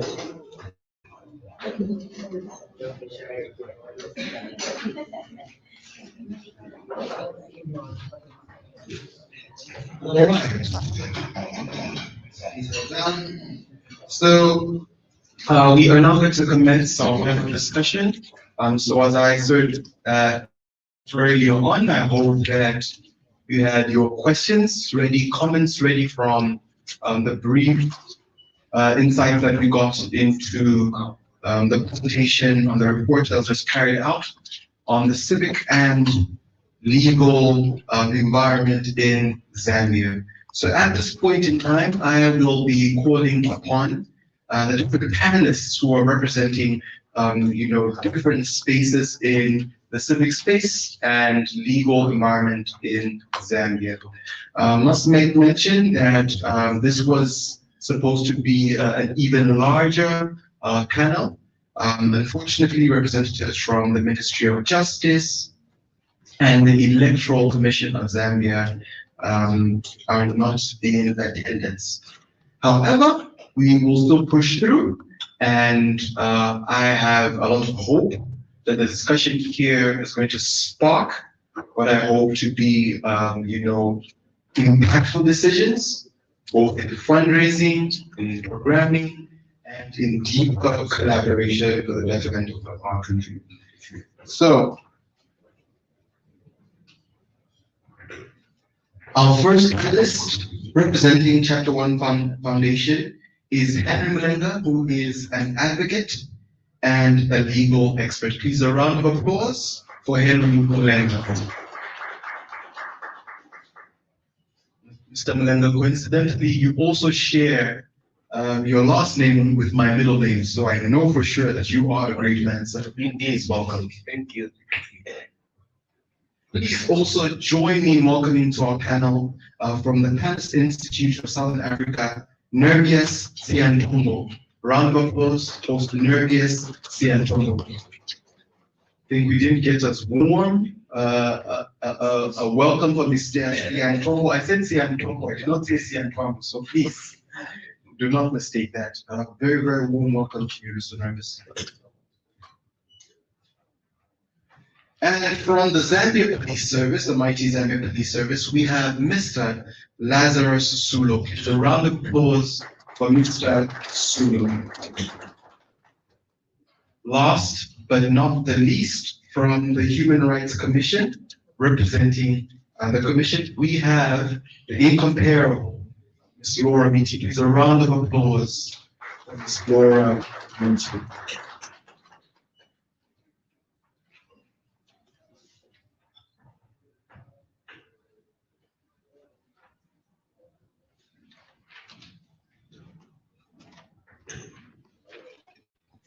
Welcome our honored panelists, and also welcome to you, our incredible audience. I'll ask as the discussion takes place, please take note of your comments, your questions, because we will have an opportunity to interact with our well-informed and well-versed panelists today. So let's jump right into it, and I'll begin with Chapter 1 Foundation and my good machina, Henry, over there. And just maybe to interrogate a little deeper into the presentation and the findings, and some of the interesting things that were mentioned concerning the several legal and policy frameworks, including the Public Order Act, the Cybersecurity Act, and the Cyber Crimes Act, as well as the NGO bill, all legal frameworks that are famous or infamous in the civic space. And I'd just like to hear your thoughts in terms of what the implications some of this legislation has had in the civic space and the fundamental freedoms that Zambian citizens have experienced. So just beyond the substance of the laws themselves, and just some of the recent legislative reforms, I'd just love to hear from you. What should be done to ensure that future reforms will strengthen civic space as well as reflect meaningful and public engagement? So just briefly, your thoughts on that. I think we should have a hot mic that's going around.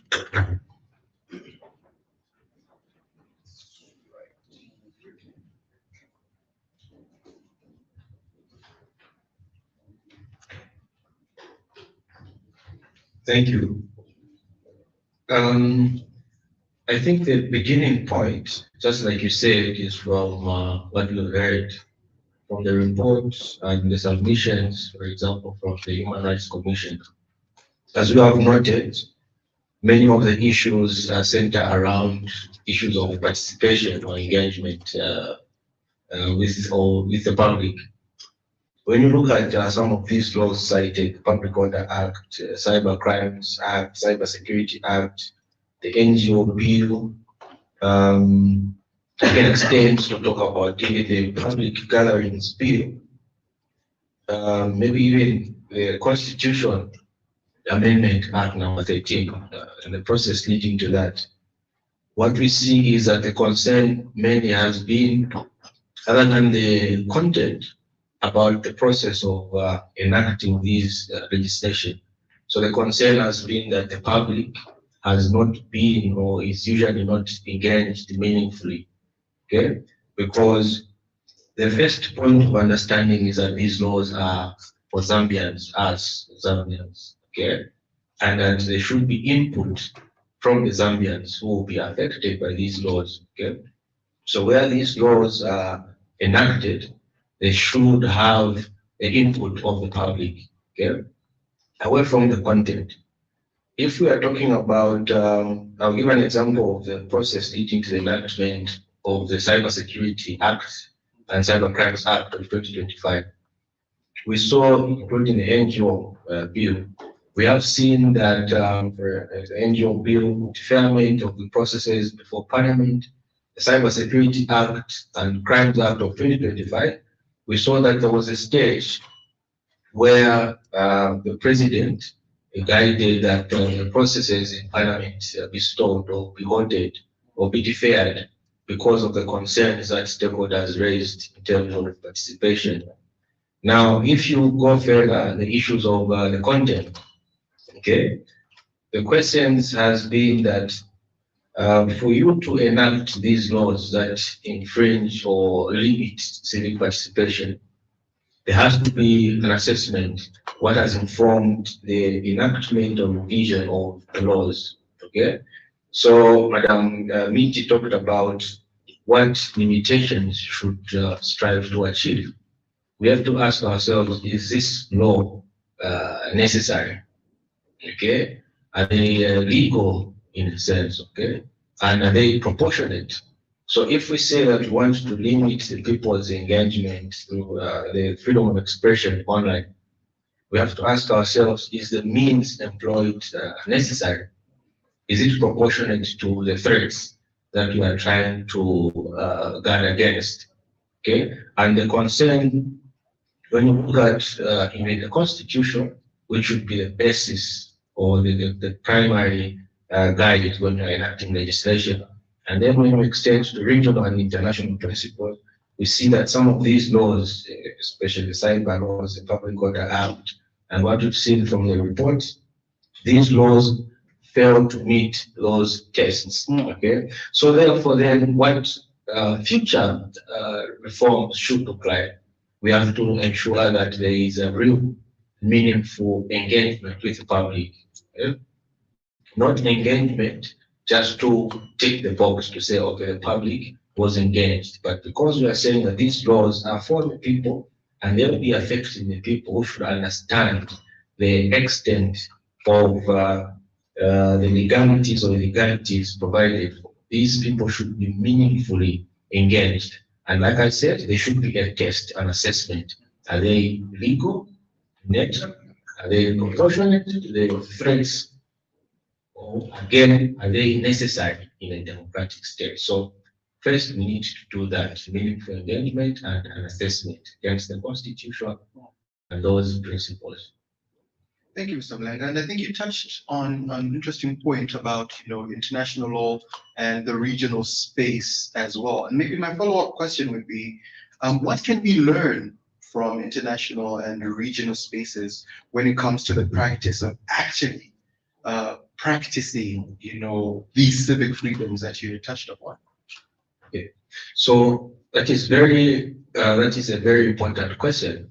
So on the regional and international stage, we see that civic space, and if we dilute it to three components of civic space, which is assembly, association, and expression, we see that these three are very key, they are very important. Look at the International Covenant on Civil and Political Rights, in the African Charter on Human and People's Rights. We see that these three are very key because they are at the center of democracy and the people's participation in the governance of their country. Okay. Of course, there's also a recognition that these rights and freedoms for civic space should not be absolute. There has to be limitations. Okay? And the limitations, like we said, they should aim to achieve those three things we talked about, the principles: necessity, legality, proportionality. Okay, accompanied by that, there should be adequate judicial oversight. Okay, so what we can learn, lessons that we can learn, is that we need to have an assessment. Like I said, the Constitution, those principles. Then when we're talking about these laws that seek to limit freedom of expression or civic space, we have to ask ourselves, are these laws that criminalize expression, like I said, necessary? Okay. Are there less intrusive measures that we can put in place? Because again, when you look at freedom of expression, it is at the center, and all these freedom of expression, association, and assembly, these are at the center of functioning democracy. Okay, so if we are to limit the lesson that we get from the regional and international instruments or entities, is that in limiting this, we have to find the least intrusive of measures. Okay, we have to ask, are these restrictions necessary? Okay, if we are criminalizing expression, okay, what penalties are there? Okay, what is the effect? If we look at what has been happening in Zambia following the enactment of the cyber legislation, even before, we see that you find maybe even the majority have not even read, okay, but others even you find they've read, and what they have is that there is a perception of the fact that they cannot speak. If they speak, they will be arrested or even prosecuted. Many people nowadays, they are scared of committing on issues of public importance because they say, I do not have a lawyer, okay, or they just say cyber. So the lessons that we learn is that these civics rights, freedom of expression, association, assembly, are very important. Okay, and in balancing security and rights, we have to ensure those three tests are met. And expression, the penalties that we put in place should not be those that will make people scared to speak. The rights or laws in place should be more facilitating, and by extension, there's the institutions that are put in place to enforce these laws. They are also key. If you look at the Public Order Act, for example, we have had revisions since the Public Order Act was enacted, okay? And there are decisions, court decisions, amendments, but many other times where what we see is that even where the law says that a person that intends to assemble with others should notify the police, what operates in practice is a permit system, okay? And many of the arguments that we see being peddled by the police mainly are not facilitative of these important freedoms. So the lessons that we have to learn and adopt, the enforcement authorities, we have to make sure that they are more facilitative than restricting these important freedoms. The test, those three, the laws have to be necessary, proportionate to the threat, then they have to be legal in nature. They have to ensure that they are compliant with what the Constitution wants. I think those are very key. And just the other point I mentioned lastly, on the criminalizing of these expressions, we have to make sure that in crafting these laws, we do not dwell so much on criminalizing speech. And if I can go maybe just one more point on how we phrase these offenses. If you have a look at the Cyber Security Act and Cyber Crimes Act, you see that many of the provisions are broad, such that even innocent expressions would constitute an offense. Yeah? When you look at, I'll give an example of section 5.6, if you were to share or disclose information that is relating to critical information or critical information infrastructure, those terms include information that is in public interest, even personal data. So some of the provisions, you see that even just sharing information relating to let's say, someone's credentials without any actual harm being occasioned, you'll commit an offense. The other example is if the anonymity is criminalized. So those that are in the habit of, let's say, they have an account on Facebook or these social media platforms, let's say they get a name. To give an example of Laura Meeting, they get Laura Meeting's picture, they put even her face, and then the name. So just if they put that, if they were to post, let's say they were to post something that is insulting or calling for violence, they are not commit an offense. But then again, if they were to post, let's say they just said, happy 2026 or happy election year, just by virtue of them using credentials which are not theirs, they commit an offense without looking at what has been done or what is the effect of what is being communicated. So those are some of the things that we are saying that these criminal offenses, because of the effect that criminal offenses have, they should be less broad and more clear so that even the public would be able to know, okay, if I do this, it will constitute an offense. So those are very important lessons that we can learn from the regional and international community. Thank you very much, Mr. Malenga. I think we'll now switch pace and also give the Zambia Police Service an opportunity for a rebuttal, if you will. And Mr. Sulo, I'd really love to hear from you your thoughts from the previous speaker. You know, he had touched upon the Public Order Act, and the study also highlights that there have been some recurring concerns, if you will, when it comes to the Public Order Act and selective enforcement, if you will. So how would you say the Zambia Police Service is working to ensure that there's equal and impartial application of the law, especially in this election period? Thank you very much. First of all, as Zambia Police, we are the major law enforcement agents, and our duty is to ensure that the internal security is maintained. And in the issues of Public Order Act, I know it is a law that has a lot of controversy in its application. Was when I'll start from the background where we are coming from. Where we are coming from, I think it has been a bit difficult to implement the Public Order Act. You find the powers are given to the officer in charge of a particular station where a notification will be taken. Thereafter, you find again there's another process, internal processes that's supposed to be conducted for the officer in charge to be able to say, go ahead with that process.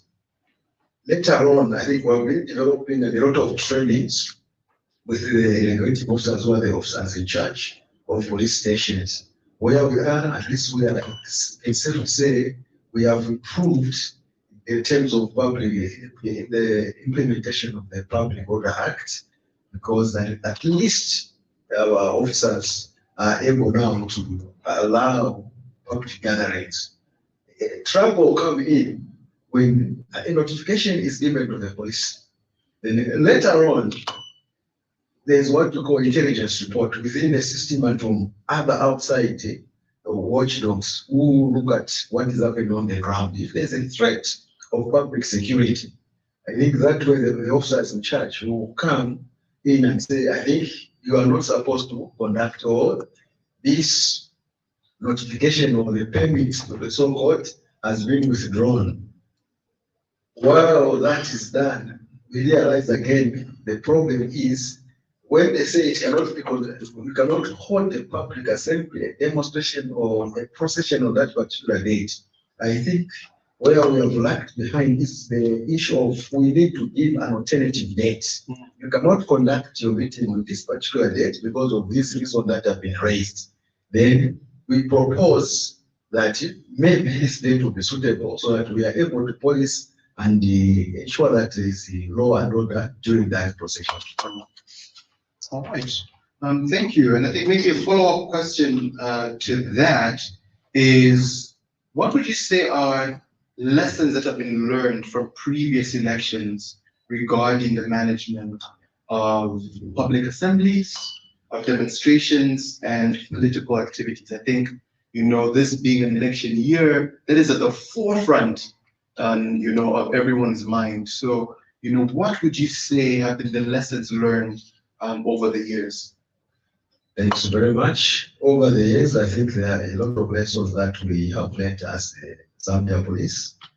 Because we are coming from where there used to be a lot of interference in the issues of issuing notification or the officer in charge giving the so-called permits. We had a lot of interference. We find an officer in charge, he looks at the situation and he said there's no another meeting or no another gathering that took place on that particular date. He says we go ahead. Then the other political opponents, especially those at that time of the ruling, they will just come to the officer in charge. This meeting will not take place. If it takes place, you will be dismissed. If it takes, anything will happen to you or you leave offices. So that, I think, has been a lesson. And up to now, I think most of the officers in charge still think that if they do that, like maybe they may leave office or they may be retired on national interest. That has affected the operation from the previous elections. And then from the previous elections, the lessons that we have learned is, as a service, we need to be impartial. When you fail to be impartial, in case of change of regime, we find a lot of officers have been injured, retired, and they have gone. So those are the lessons I think that we have drawn.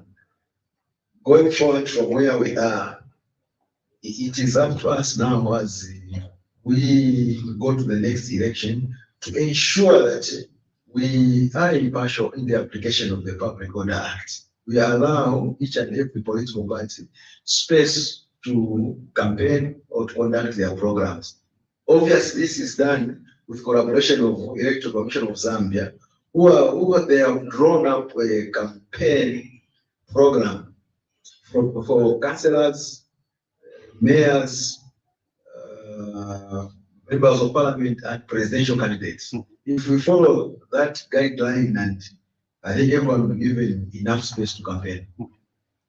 Thank you very much, Mr. Suno, and I think it's always remarkable just to hear the shift from the Zambia police being a force to a service. So I think shifting gears to Laura Niti, I think we've heard from the legal framework side of things. We've heard also from the policing side of things. I'd really love to hear from you your thoughts and just how the study documented something very interesting, which talks about the restrictions to civic freedoms and limited access to remedies. So from the Commission's perspective, what would you say are the biggest human rights challenges affecting the general civic space in Zambia? And what mechanisms exist to ensure effective protection and accountability?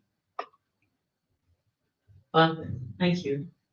I think following up from what Mulenga said from chapter 1, I think one of the biggest problems you're sitting with now is laws that are written not to promote the rights of citizens, that seem to favor restrictions. They seem to favor the power base less than citizen rights. So as a result, you have unnecessary restrictions or laws that are written in such a way that people are not very sure of what they can do or not do. People need a lawyer in order to understand what their own rights are. And so there's probably a perception, sometimes even of more restrictions than actually exist. And that's what's worrying. So you will find so many people these days when they are posting on social media, there's this fashionable thing of saying, I don't have a lawyer, so I won't say this. I don't have a lawyer, I won't say this. Now, the rights of citizens and their ability to fulfill the right to expression, to assembly, and it facilitates democracy. And when you have citizens who are holding back, even when they're not breaking the law, what they would say is not against any single law. But because of the way the laws have been written, you have all these people who are just fearful. And the impact of that is that whether it's restrictive or not, people have to be restricted. Because the best way to restrict people is to just make them fear. And then so they're not doing it. They're not saying what they could. They're not meeting when they could. And you in power can just say, hey, less than that. You know, because they are stopping themselves. And I find that that is the most worrisome situation, self-censorship. When people begin to self-censor, those who might have implemented that censorship can start with clean hands and say, we did not stop the assembly. We did not stop anyone from speaking. And so I think the biggest problem we are sitting with is where the rights of citizens don't seem negotiable, seem very easy. It's very easy to take away from them in the way we write laws, in the way Zambian police sometimes implements. You know, the whole, we have no, what was you when you don't want us to read? You're like, we do not have the capacity to do what? No, we don't have enough manpower. We do not have enough manpower to protect you. It's such a vague, but that's it. You can't interrogate. No one, they won't give you the numbers. You see, so in that way, you will find that the right of citizens to meet, and that meeting might even have been really nothing that anyone should fear. It fails to happen. So I think overall, I would say it's about a culture in which we do not see human rights as something to protect, as something to treasure, as something to promote, and very easily take away from. Thank you, Laura. Now I'd like to just briefly shift gears to, this promised land. And I'll stay with you, Laura, for this question. Martin Luther King Jr. talked about this promised land that, he envisioned. What would you say is this promised land in Zambia when it comes to, the constitutional and rule of law perspective? What would that promised land look like when it comes to significant legal and institutional barriers that are no longer there or dropped, and an open civic space in Zambia? What reforms, in short, would have the greatest impact in seeing Zambia reaching this promised land, if at all a promised land exists? Interesting. But I think I would say the whole question, this law we are passing, is it necessary? Is it in the better interest of citizens? I don't think any law should ever be written in the interest of power. I don't think so. No, nothing in our constitution, nothing in our subsidiary law should be in the interest of protecting power, the power base, because the people in power are there at the behest. We send them there. We put them in office. Their main duty is to ensure that citizens can enjoy their rights and their lives, pursue happiness, do what it is that they want to do. So essentially, I would say that it's important for us to have laws that are citizen focused. And so when you look at security, but using the lens of the citizen, you write a different law than if you look at security using the lens of the power base. If you look at all the things they talk about, secrecy, confidentiality, you name it. The problem is we have so many laws that are not written in the interest of citizens or in the interest of right holders. When right holders are at the center of governance, at the center of lawmaking, generally the laws will be different. And so ultimately, you want a situation in which citizens can express themselves, they can assemble, but they're also secure. The country is also secure. So no one is saying we want anarchy. No one is saying you want state secrets all over social media.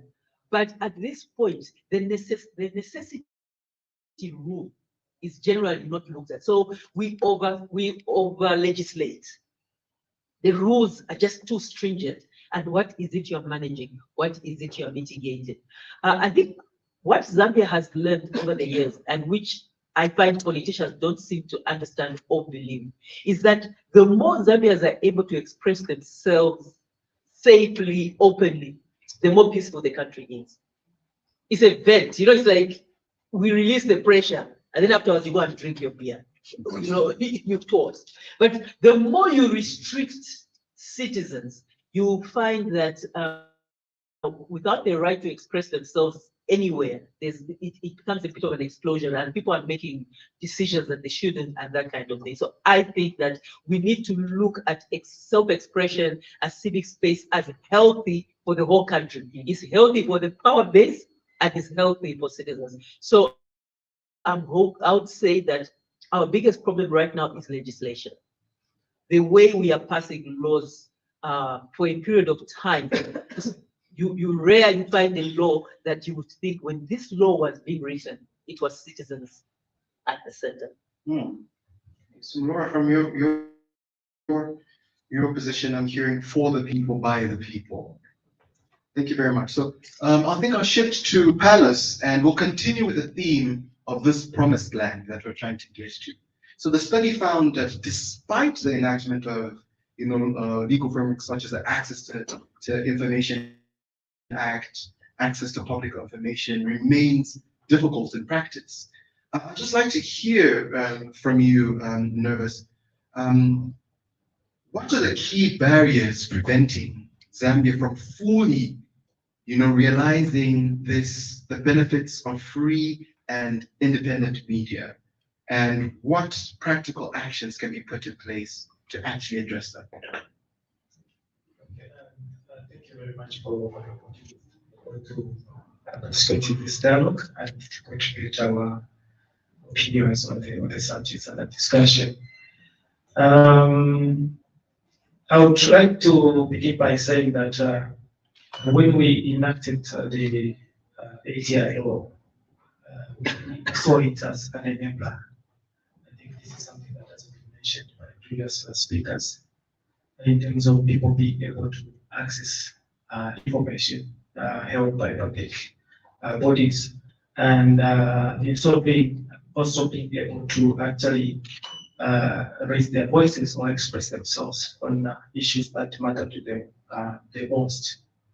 But then initially, I think we were a little bit quick in terms of implementation, but then we have seen some kind of a slowdown over time. One would have expected that 2 years down the line after the commencement order was given, mid-2024, if I'm not mistaken, I would have moved with speed in terms of implementing the law. So the slow implementation actually, or full implementation of the law actually becomes a barrier, one of the key barriers. Point of right, I think at the point it was given effect through the commencement order, the proactive aspect of it kicked in. But I think on the part of information holders, I think there was still, I think, some kind of slowness. I think we haven't seen so many institutions actually proactively disclosing information. Yeah, they've got the platforms, they've got the website, they've got all these other platforms that they could have used. But I think they're still drowning in the practice of secrecy. I think we're coming from a background where I think government institutions were like, everything, they considered every aspect of the information that they had as a secret. Yeah. So that has become a barrier in terms of the citizens and the media being able to actually access information. And this is where I think issues of disinformation come in, because where there's no information given out, people begin to actually speculate, and this is something that we have seen.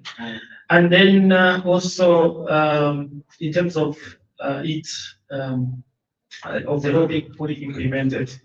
I think it was in last 24th June, I think.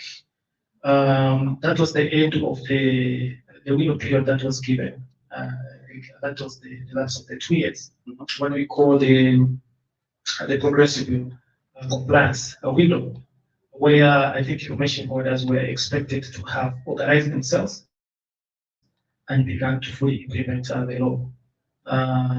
Like so saying, citizens should have already started actually making the requests using the tools and processes that are provided in the guidelines and the regulations. We must thank the Human Rights Commission for moving with speed in terms of releasing the guidelines, which are in place right now.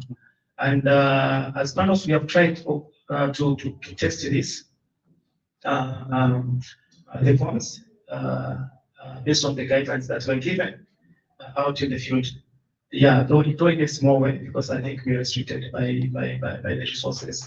But what we have discovered on the ground is that not many of these information orders have appointed information officers as provided by the law.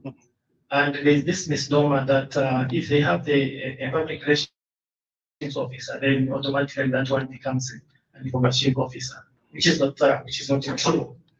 Then the second aspect is also where I think there is a bit of ignorance among the information holders. I don't know whether this is deliberate, because the law provides that where there is no information officer, automatically the head of the institution becomes an information officer. But you find that even when we go out there to test the procedure of accessing information, these heads of institutions give all sorts of excuses. Yeah, therefore becoming a hindrance. So this happens to the citizen, and it also happens to the media, because one would have expected that by now, through proactive disclosure and also through those requests, the media should have had it easy to access information and be able actually to be the platforms for free expression that we expect them to be. May I also end by touching on the issue of the legal and policy environment as regards media independence and media freedom. Much as the access to information law tries actually to open up the space in terms of access to information by public bodies, I think the laws that have been mentioned before, the cyber security, cyber crimes laws, and probably some of the laws, including the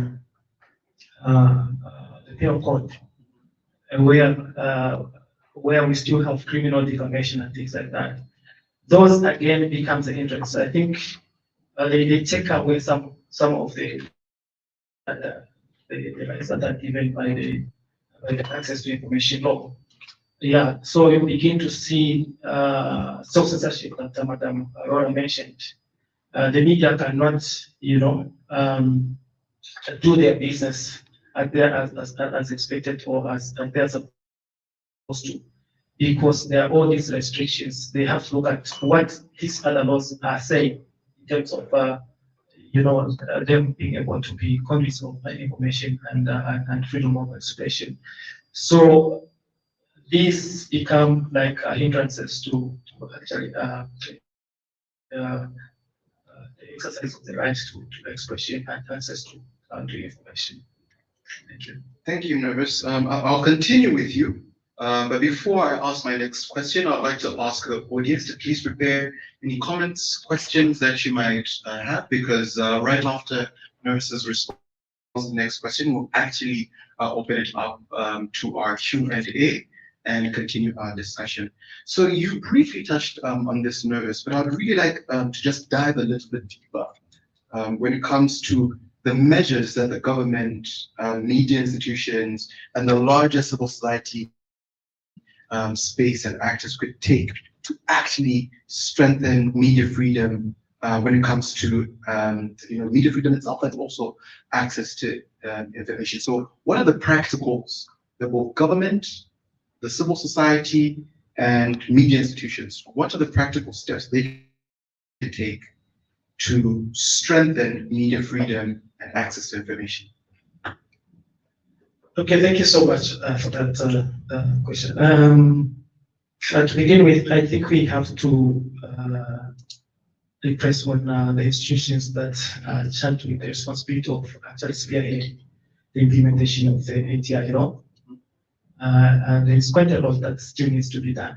I think from our experience in the field, we see that actually, in a way, we are not, to a large extent, we are not ready to implement the law, especially from the. Can we quote you on that one?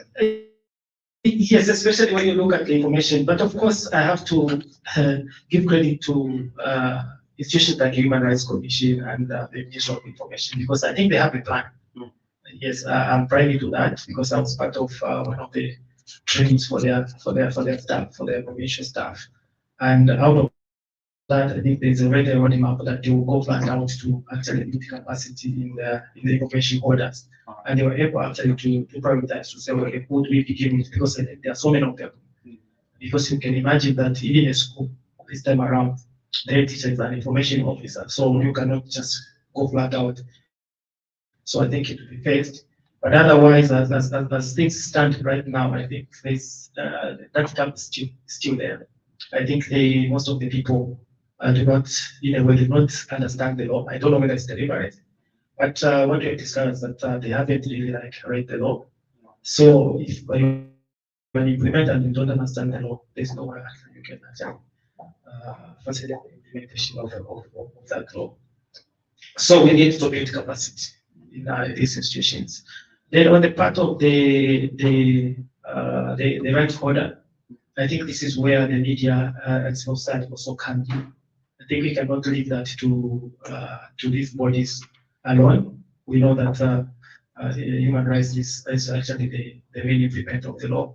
So we have to also go flat out to create awareness and build capacity in the citizens, because this is their law. So they have to understand it and also know the procedures that they can use actually to access information and be able actually to participate in the governance processes. Then the other thing that we have to also look at is we have to also try to see how we can harmonize these laws, because there's no way this law can be talking about something else, and then the other one is also trying to take away those same rights that we are trying to promote. So we have to look at them. They are already there. I think we tried when we were still trying to develop them, but I think we could not have. We didn't win, but we still have an opportunity actually to continue pushing for the harmonization of these laws to ensure that they, just like what Madam Rora said, they should not be for power preservation, but they should be able to actually promote the enjoyment of the rights, such as the right to expression. Thank you, Mr. Sintongo. And I think from your comments, I can take that we need to continue building capacity, and it's everyone's responsibility to ensure that citizens know and understand the law. And lastly, that there's still a battle in the war that needs to continue in terms of harmonizing laws. Thank you very much. So at this point in time, we're going to open it up to the audience for any burning questions, comments, any thoughts as well. And if you also have would like to fund the organizations, for instance, who are represented here, you're very free to commit, because some of the challenges and barriers that have been mentioned here, yes, they need human brain power, but they also need money to actually make them happen. So at this point in time, we'll open it up to the audience. And this is not an online meeting, so you can't say, I share the same thoughts. No, that is not allowed. So I will be going around the room. I'll take 2 questions, and then we shall have a response from our panelists. So as I head to you, please introduce yourself, your name, your organization that you're representing, and then your question. Thank you. Thank you, Owen, and thank you very much to the TIZ team for putting up this study or assessment. My name is Caroline Meguke, and I am from the Joint Country Program of the World Church Aid and Church Aid. My question is actually directed to TIZ. So this is from, putting up with, like, this is an assessment. So, and data was collected from 3 places. So Rufusa, Kalumbila, and Solwezi.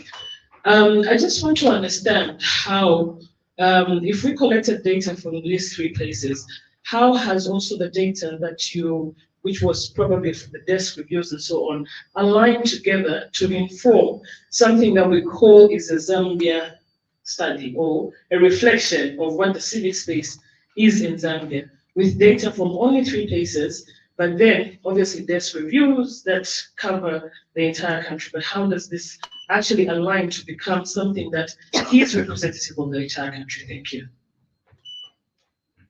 Caroline. So please take note, TI Zambia. Next question, please remember to introduce yourself.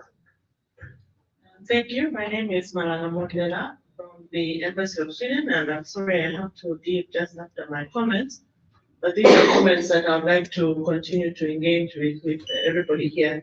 The first one I think was related to what Caroline has said about the districts that were sampled, and when you look at the national level versus the district level, the issues that they will engage with are very different. For example, with Lusaka and maybe some places on the Copper Belt, because in Lusaka you're looking at the seat of power and competing interests that you may not find at the district level. So the comparison is quite different.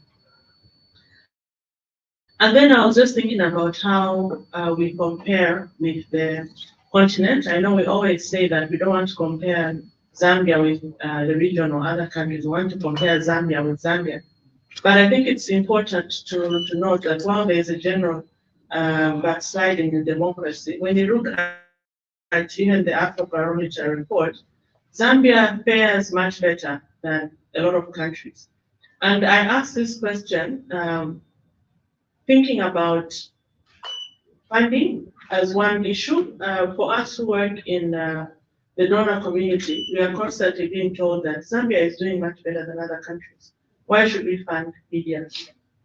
So I think it's important how we package the information and demonstrate. When we say shrinking space, what exactly do we mean?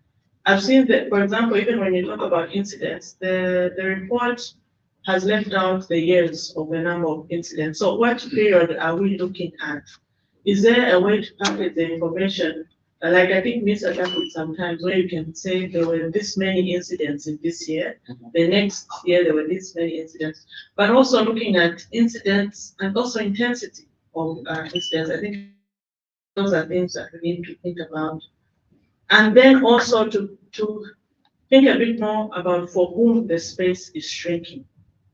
Because you find that for political actors and maybe civil society, it may be more visible. But when you ask the ordinary Zambian, they don't see that the space is shrinking. So I think we need to have a bit of clarification on that. So just some things to think about, and I'm happy to continue to engage. Thank you, Madam Malala. And I think I'll go to GIZ to respond to the first question. Jazir Levy, please pass our commiserations to the good people of Sweden as they mourn being kicked out of the World Cup. We send them our regards, but we've never breathed that rarefied air being at the World Cup, so we don't understand. Thank you very much for being here. And as TI Zambia response, maybe anyone from the panel as well can prepare themselves to respond to the comments from Malala. Thank you. Thanks so much, Caroline, for that question. First of all, I want to agree, of course, that the dynamics are different from these 3 districts as compared to other other districts, just like Mara indicated. The engagement in terms of political and other activities could be quite different from maybe let me say cosmopolitan areas like Lusaka, Dola, and other areas. However, when you look at our methodology, I did indicate that the study was both desk review and also private information that was collected from the three districts. So the desk study, of course, covered all the legal related aspects. That covers the national space in terms of civic space and so forth and so on. So you will find that in our legal analysis, we covered everything related to national level. And also when we are assessing the incidents that are happening, we did not just specify, we did not just go to the three districts. We looked at incidences that have been happening at the national level. Then in terms of lowering it down, the more reason we have segmented to say in contrast, we are being specific to the three districts that we actually collected primary information. So why we are calling it a national study is because of the desk review that we did and also the incidents that we analyzed that have been happening not only in the three districts but all over the country. For response, over to you on the panel.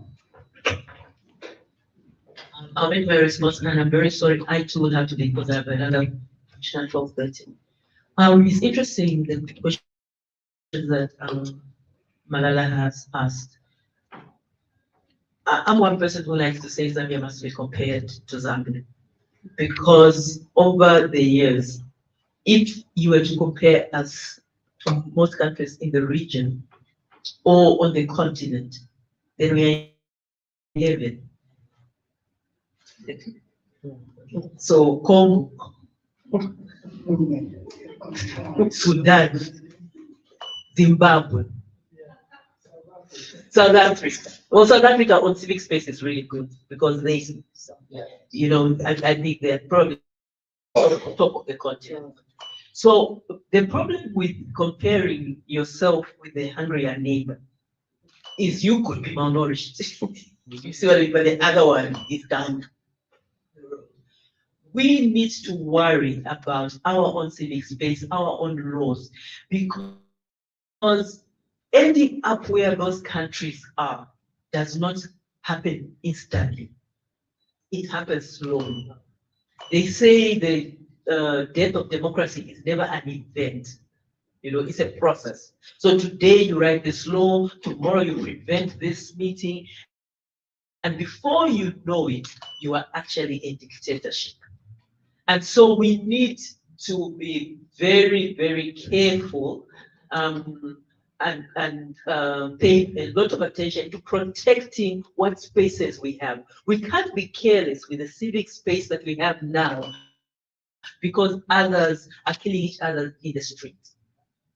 Because getting to where you're killing each other in the streets, there's nothing says it can't happen to Zambia. So if our laws are worse than they were last year, we should worry. Whenever we take away from the rights, we must worry. And so I think ours says we are much worse off than we were maybe a decade ago or 20 years ago in terms of civic space. It was easier to meet, the laws were more facilitatory. And therefore, we need to worry. There was a time when in civil society, it didn't even cross your mind that your meeting could be stormed. That happened to us in the last years, where a meeting like this, you could have cadres come in. We experienced it. Who said it can't happen again? So it's very important for us to treasure and protect our civic space. There was a question about whose civic space is shrinking. That's an important and it's one that I think about a lot. If you are an everyday Zambian, you know, you're selling on this side of the road your tomato and everything, your worry about civic space you're in a better space because you don't have cadres taking away your money. You're not waking up every morning worried about whether someone will beat you up or someone, I think what's happening in one where someone comes in and says you've got a nice girlfriend to be passed. No, that kind of thing. So those things are not happening. It's true. At the same time, to get to there, you start off by dealing with critics. So civic space is primarily about those who can speak up against government, those who can cause government to account. And it is not the person selling tomato that calls government to account ordinarily. So yes, while the ordinary citizens might not understand how restrictive some of our laws have become, it is important for us to worry about it, because power holders are very good at keeping the masses not knowing how they're holding on to power. If President Hichilema wants to go for a third term, he doesn't start off by silencing the person with tomato. He starts off by silencing anybody who can speak up against it. So it's the fact that the ordinary citizens might not feel this does not mean that it is not something to worry at. At the same time, it's also true that we must celebrate being better than others. But while celebrating being better than others, we need to protect what we have. With that, I'm sorry, I'm going to have to leave. Thank you very much, Laura. A round of applause. Other questions, comments? Okay, brilliant.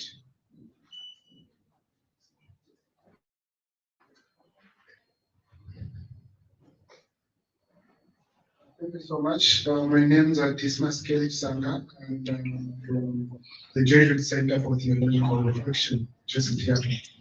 Mine is just a comment on the shrinking civic space, specifically in Zambia, or say in Africa as a whole, having been to other places as well where I've seen civic space shrinking.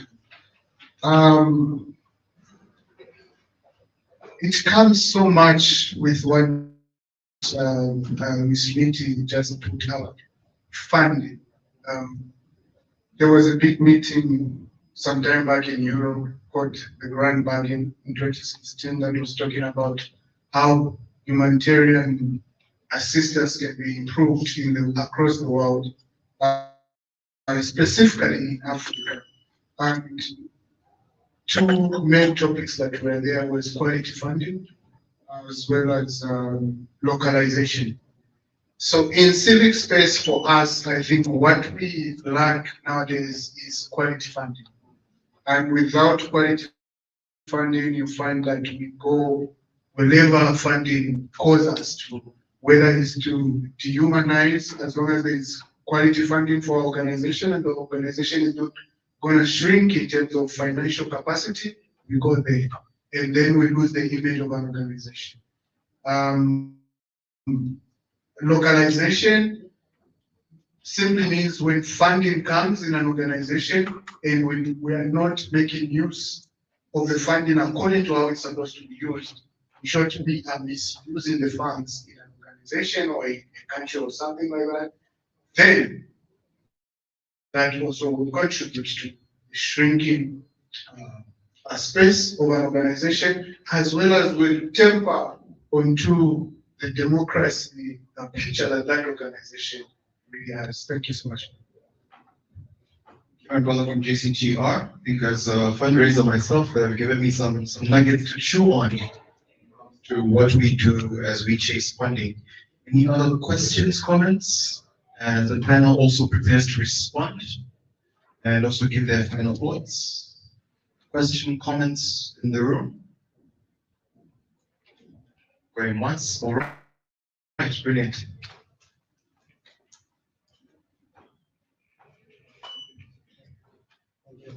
Good afternoon. My name is Lawrence Chang. I'm representing the Law Association of Zambia in the last. For me, I just have a comment. I think we can all agree that the the cyber legislation in our country has brought a lot of controversy. And on my part, I think it's not enough for us to merely complain, but we need to be finding avenues to try and put things right.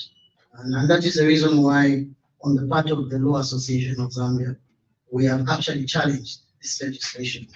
I don't know if people are aware, but we have commenced an action in the High Court where we're asking the court to pronounce itself on this particular legislation, which I think we can all agree is a very controversial legislation. Thank you, Representative from LAS.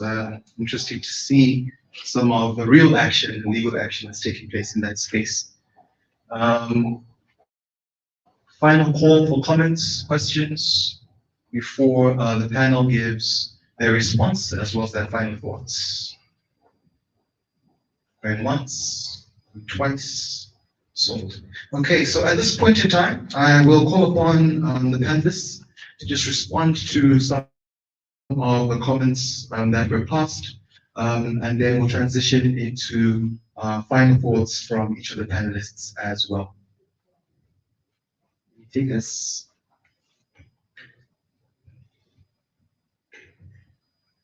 Thank you. Just a reflection on Madam Malama's comments on the benchmark comparisons and for whom we say the civic space has shrunk or shrinking. And I think Laura did a good job responding to that. But I think I can add that it's very important that the benchmark that we set, for example, if we are saying the minimum or comparing ourselves to other countries, I think that should not be the standard. Okay? It should be, if there is a country that we admire, for example, if we talk about South Africa, like what I said about civic space, that should not be the benchmark. It should be the minimum. It should be the ceiling as to what we aspire to be. But that should be just the minimum and should aspire to do better. Just like Laura said, if we start comparing ourselves to look at other countries and just like she said, those who tend to speak, or if I can say participation in the governance of the country means a number of things. And at the center is being able to speak, to challenge decisions or thoughts or actions of government. And what you note is that the majority of Zambians lack information or are not interested in many of the issues because they are more focused on putting food on the table of their children and things like that. So it's highly unlikely that you see those ones speaking against the government or high officials. So those who are in the habit, those who are feeling the impact, so those are the level, the impact that they feel in the economy and things like that, and how they react is different, just like Nora said, with, let's say, CSOs, for example, or opposition political parties. And just like she said, turning from a democratic country to an autocracy does not happen over time. If we look at the laws, many people now, including myself, usually say that Zambia now is in a state of lawfare. In the previous regime, you see, like she said, cadres would storm in, disrupt a radio session, but now that is not happening. What is happening is now that laws are being enacted, reviewed, or repealed, or amended. And when you look at, and I think there should be a research or a study that should be undertaken in what kind of laws have been either repealed or reviewed or amended or enacted, let's say from year 2020 or 2021 up to date. And then you begin to see a pattern from just ordinary acts of parliament to the constitution. You see a pattern. And just like Laura said, if we just sit now and say, okay, if we compare Zambia to, let's say, Uganda, then we are better off and then there's no need to speak. Then we find ourselves in a situation where it will be difficult to go back. So that's the point. And just giving my concluding remarks, I think this is a very good initiative for meeting by TIZ. And looking at the report, the findings, it has given an opportunity to stakeholders. It's just unfortunate that ECZ and Ministry of Justice are not here. Otherwise, the report provides a number of findings which all stakeholders should reflect on. Look at how best we can ensure that now we assist each other, be it we're in an election year. So what can we do to help support the ECZ? So what can happen, for example, could ensure that there is a consistent flow of information. And just as another important point, the participation of citizens should not be limited to just voting. It should be consistent throughout. Okay, and that now the ECZ and other stakeholders, the police, should ensure that there is a level playing field, free flow of information, so that there are no perceptions of bias or even actual feelings of people saying that, okay, here either the police or the ECZ are not acting independently.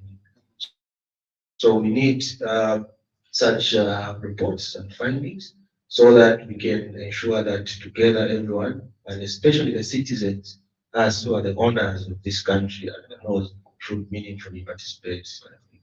Thank you, Mr. Mlenga, for your remarks, your comments, and contribution to this discussion. Next, we'll head over to a representative from Panis to give his remarks, response to some of the questions, also concluding remarks. Thank you. Okay, thank you very much.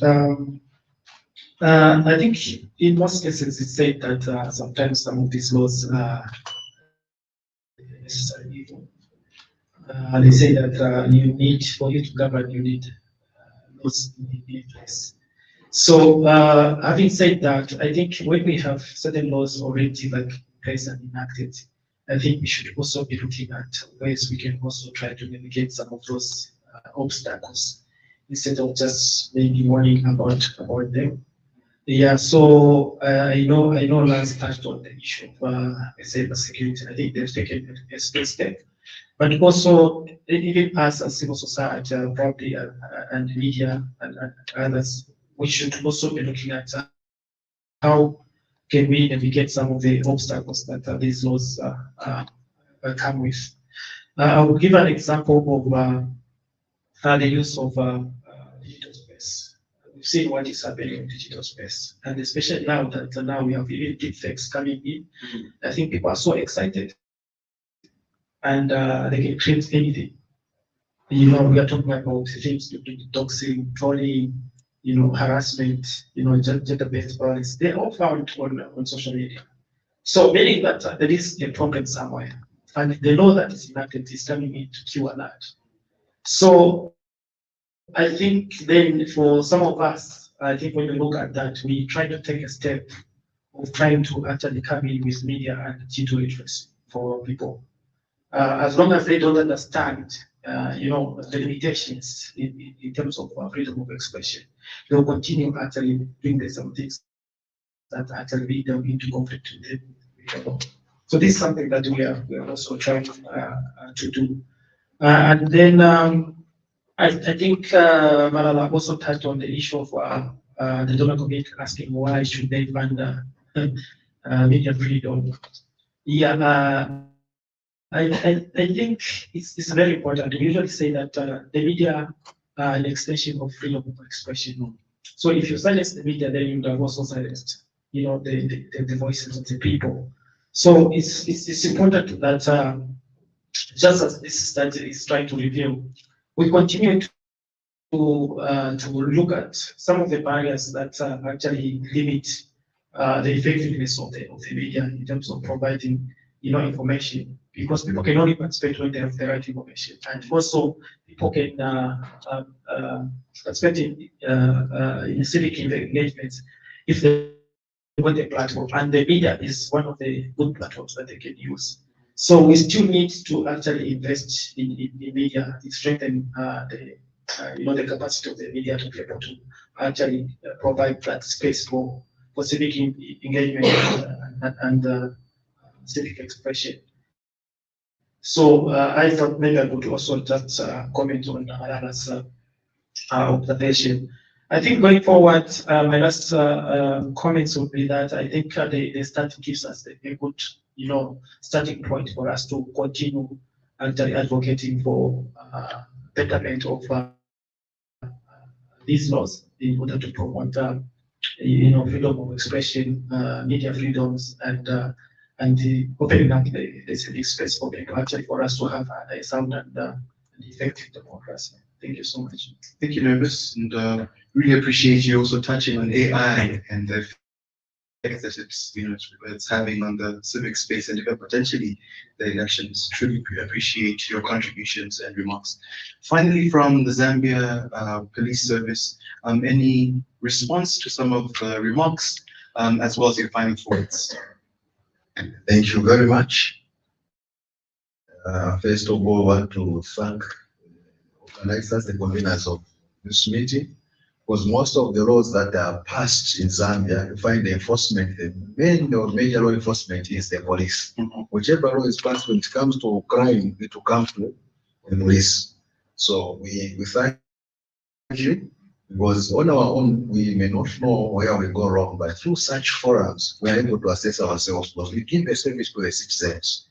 From the feedback that we get from here or from such gatherings, help us to know where we are as a service. When we meet, then we can try to improve on where we are lacking, where we have done well, we have a chance of doing better than we have done before. And then on the serving an election here, we are committed as a service to apply the Public Order Act, to apply it fairly to all political players. They will be given equal opportunity or chance so the citizen will be able to choose for themselves whom the leaders they want to vote for. We are committed on that one, including the issues of political violence. I think we have an election plan where it is, we say, zero tolerance to political violence. We are on top of it. Though there have been isolated reports of political violence, but we are on the ground, our officers are all over to ensure that citizens are free and everyone conduct himself free and be able to vote without any intimidation from any sector of society. Thanks very much. Thank you. Please a round of applause for our panelists.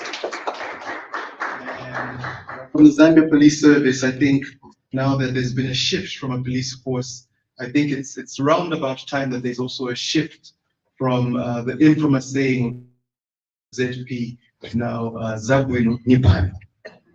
Thank you once again. Please a round of applause for our panelists.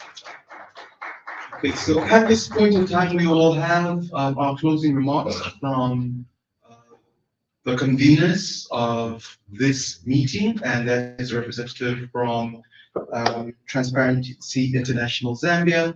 Thereafter, we will head out to lunch and continue networking. Thank you so much, moderator. Of course, from Transparency International Zambia, let me begin by indicating that the advocacy around democratic governance, of course, requires concerted efforts. It's not only Transparency International Zambia that can actually cause governments to make moves to ensure that our civic space is conducive.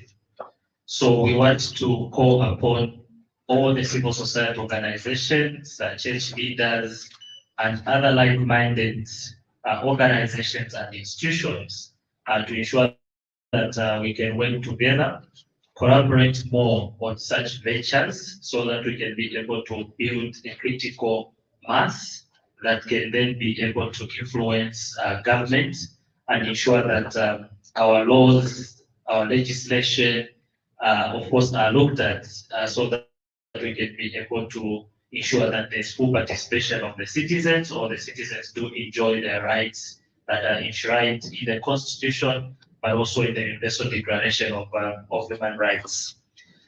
Having said that, the next steps for us, of course, will be to continue with these engagements, and also most importantly to have targeted engagements with key stakeholders that, of course, are working around either legislation or policy framework.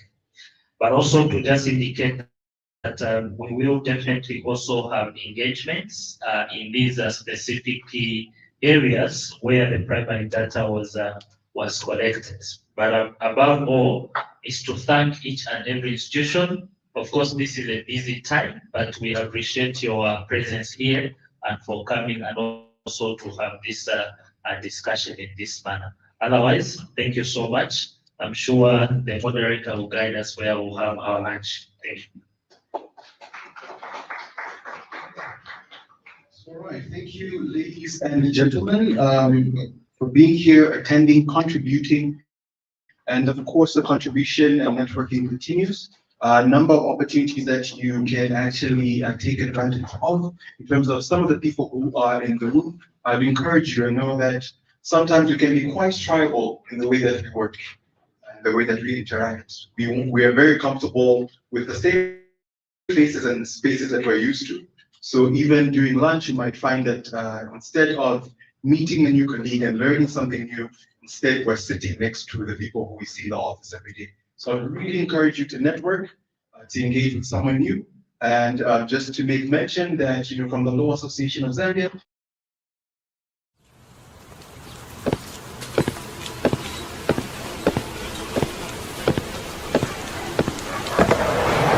Father, what happened to us? I read that we used to be richer than China and Korea. We used to have better roads, and we used to be a marvel among many nations. Our world is dying, my son. We have all folded our arms and have accepted that the injustices going on in this country are okay, as long as they do not affect us. Political corruption, theft by public servants, collusion, patronage, bribery, extortion, you can name them. They have all come to stay. Does it mean that my future is doomed because of you, Father and late Mother? Why did you just sit and watch? Can't you do something? If I told you I tried. But your aunties stopped me. CSOs, more so your own grandparents, government, refused the status quo and said I was politicking.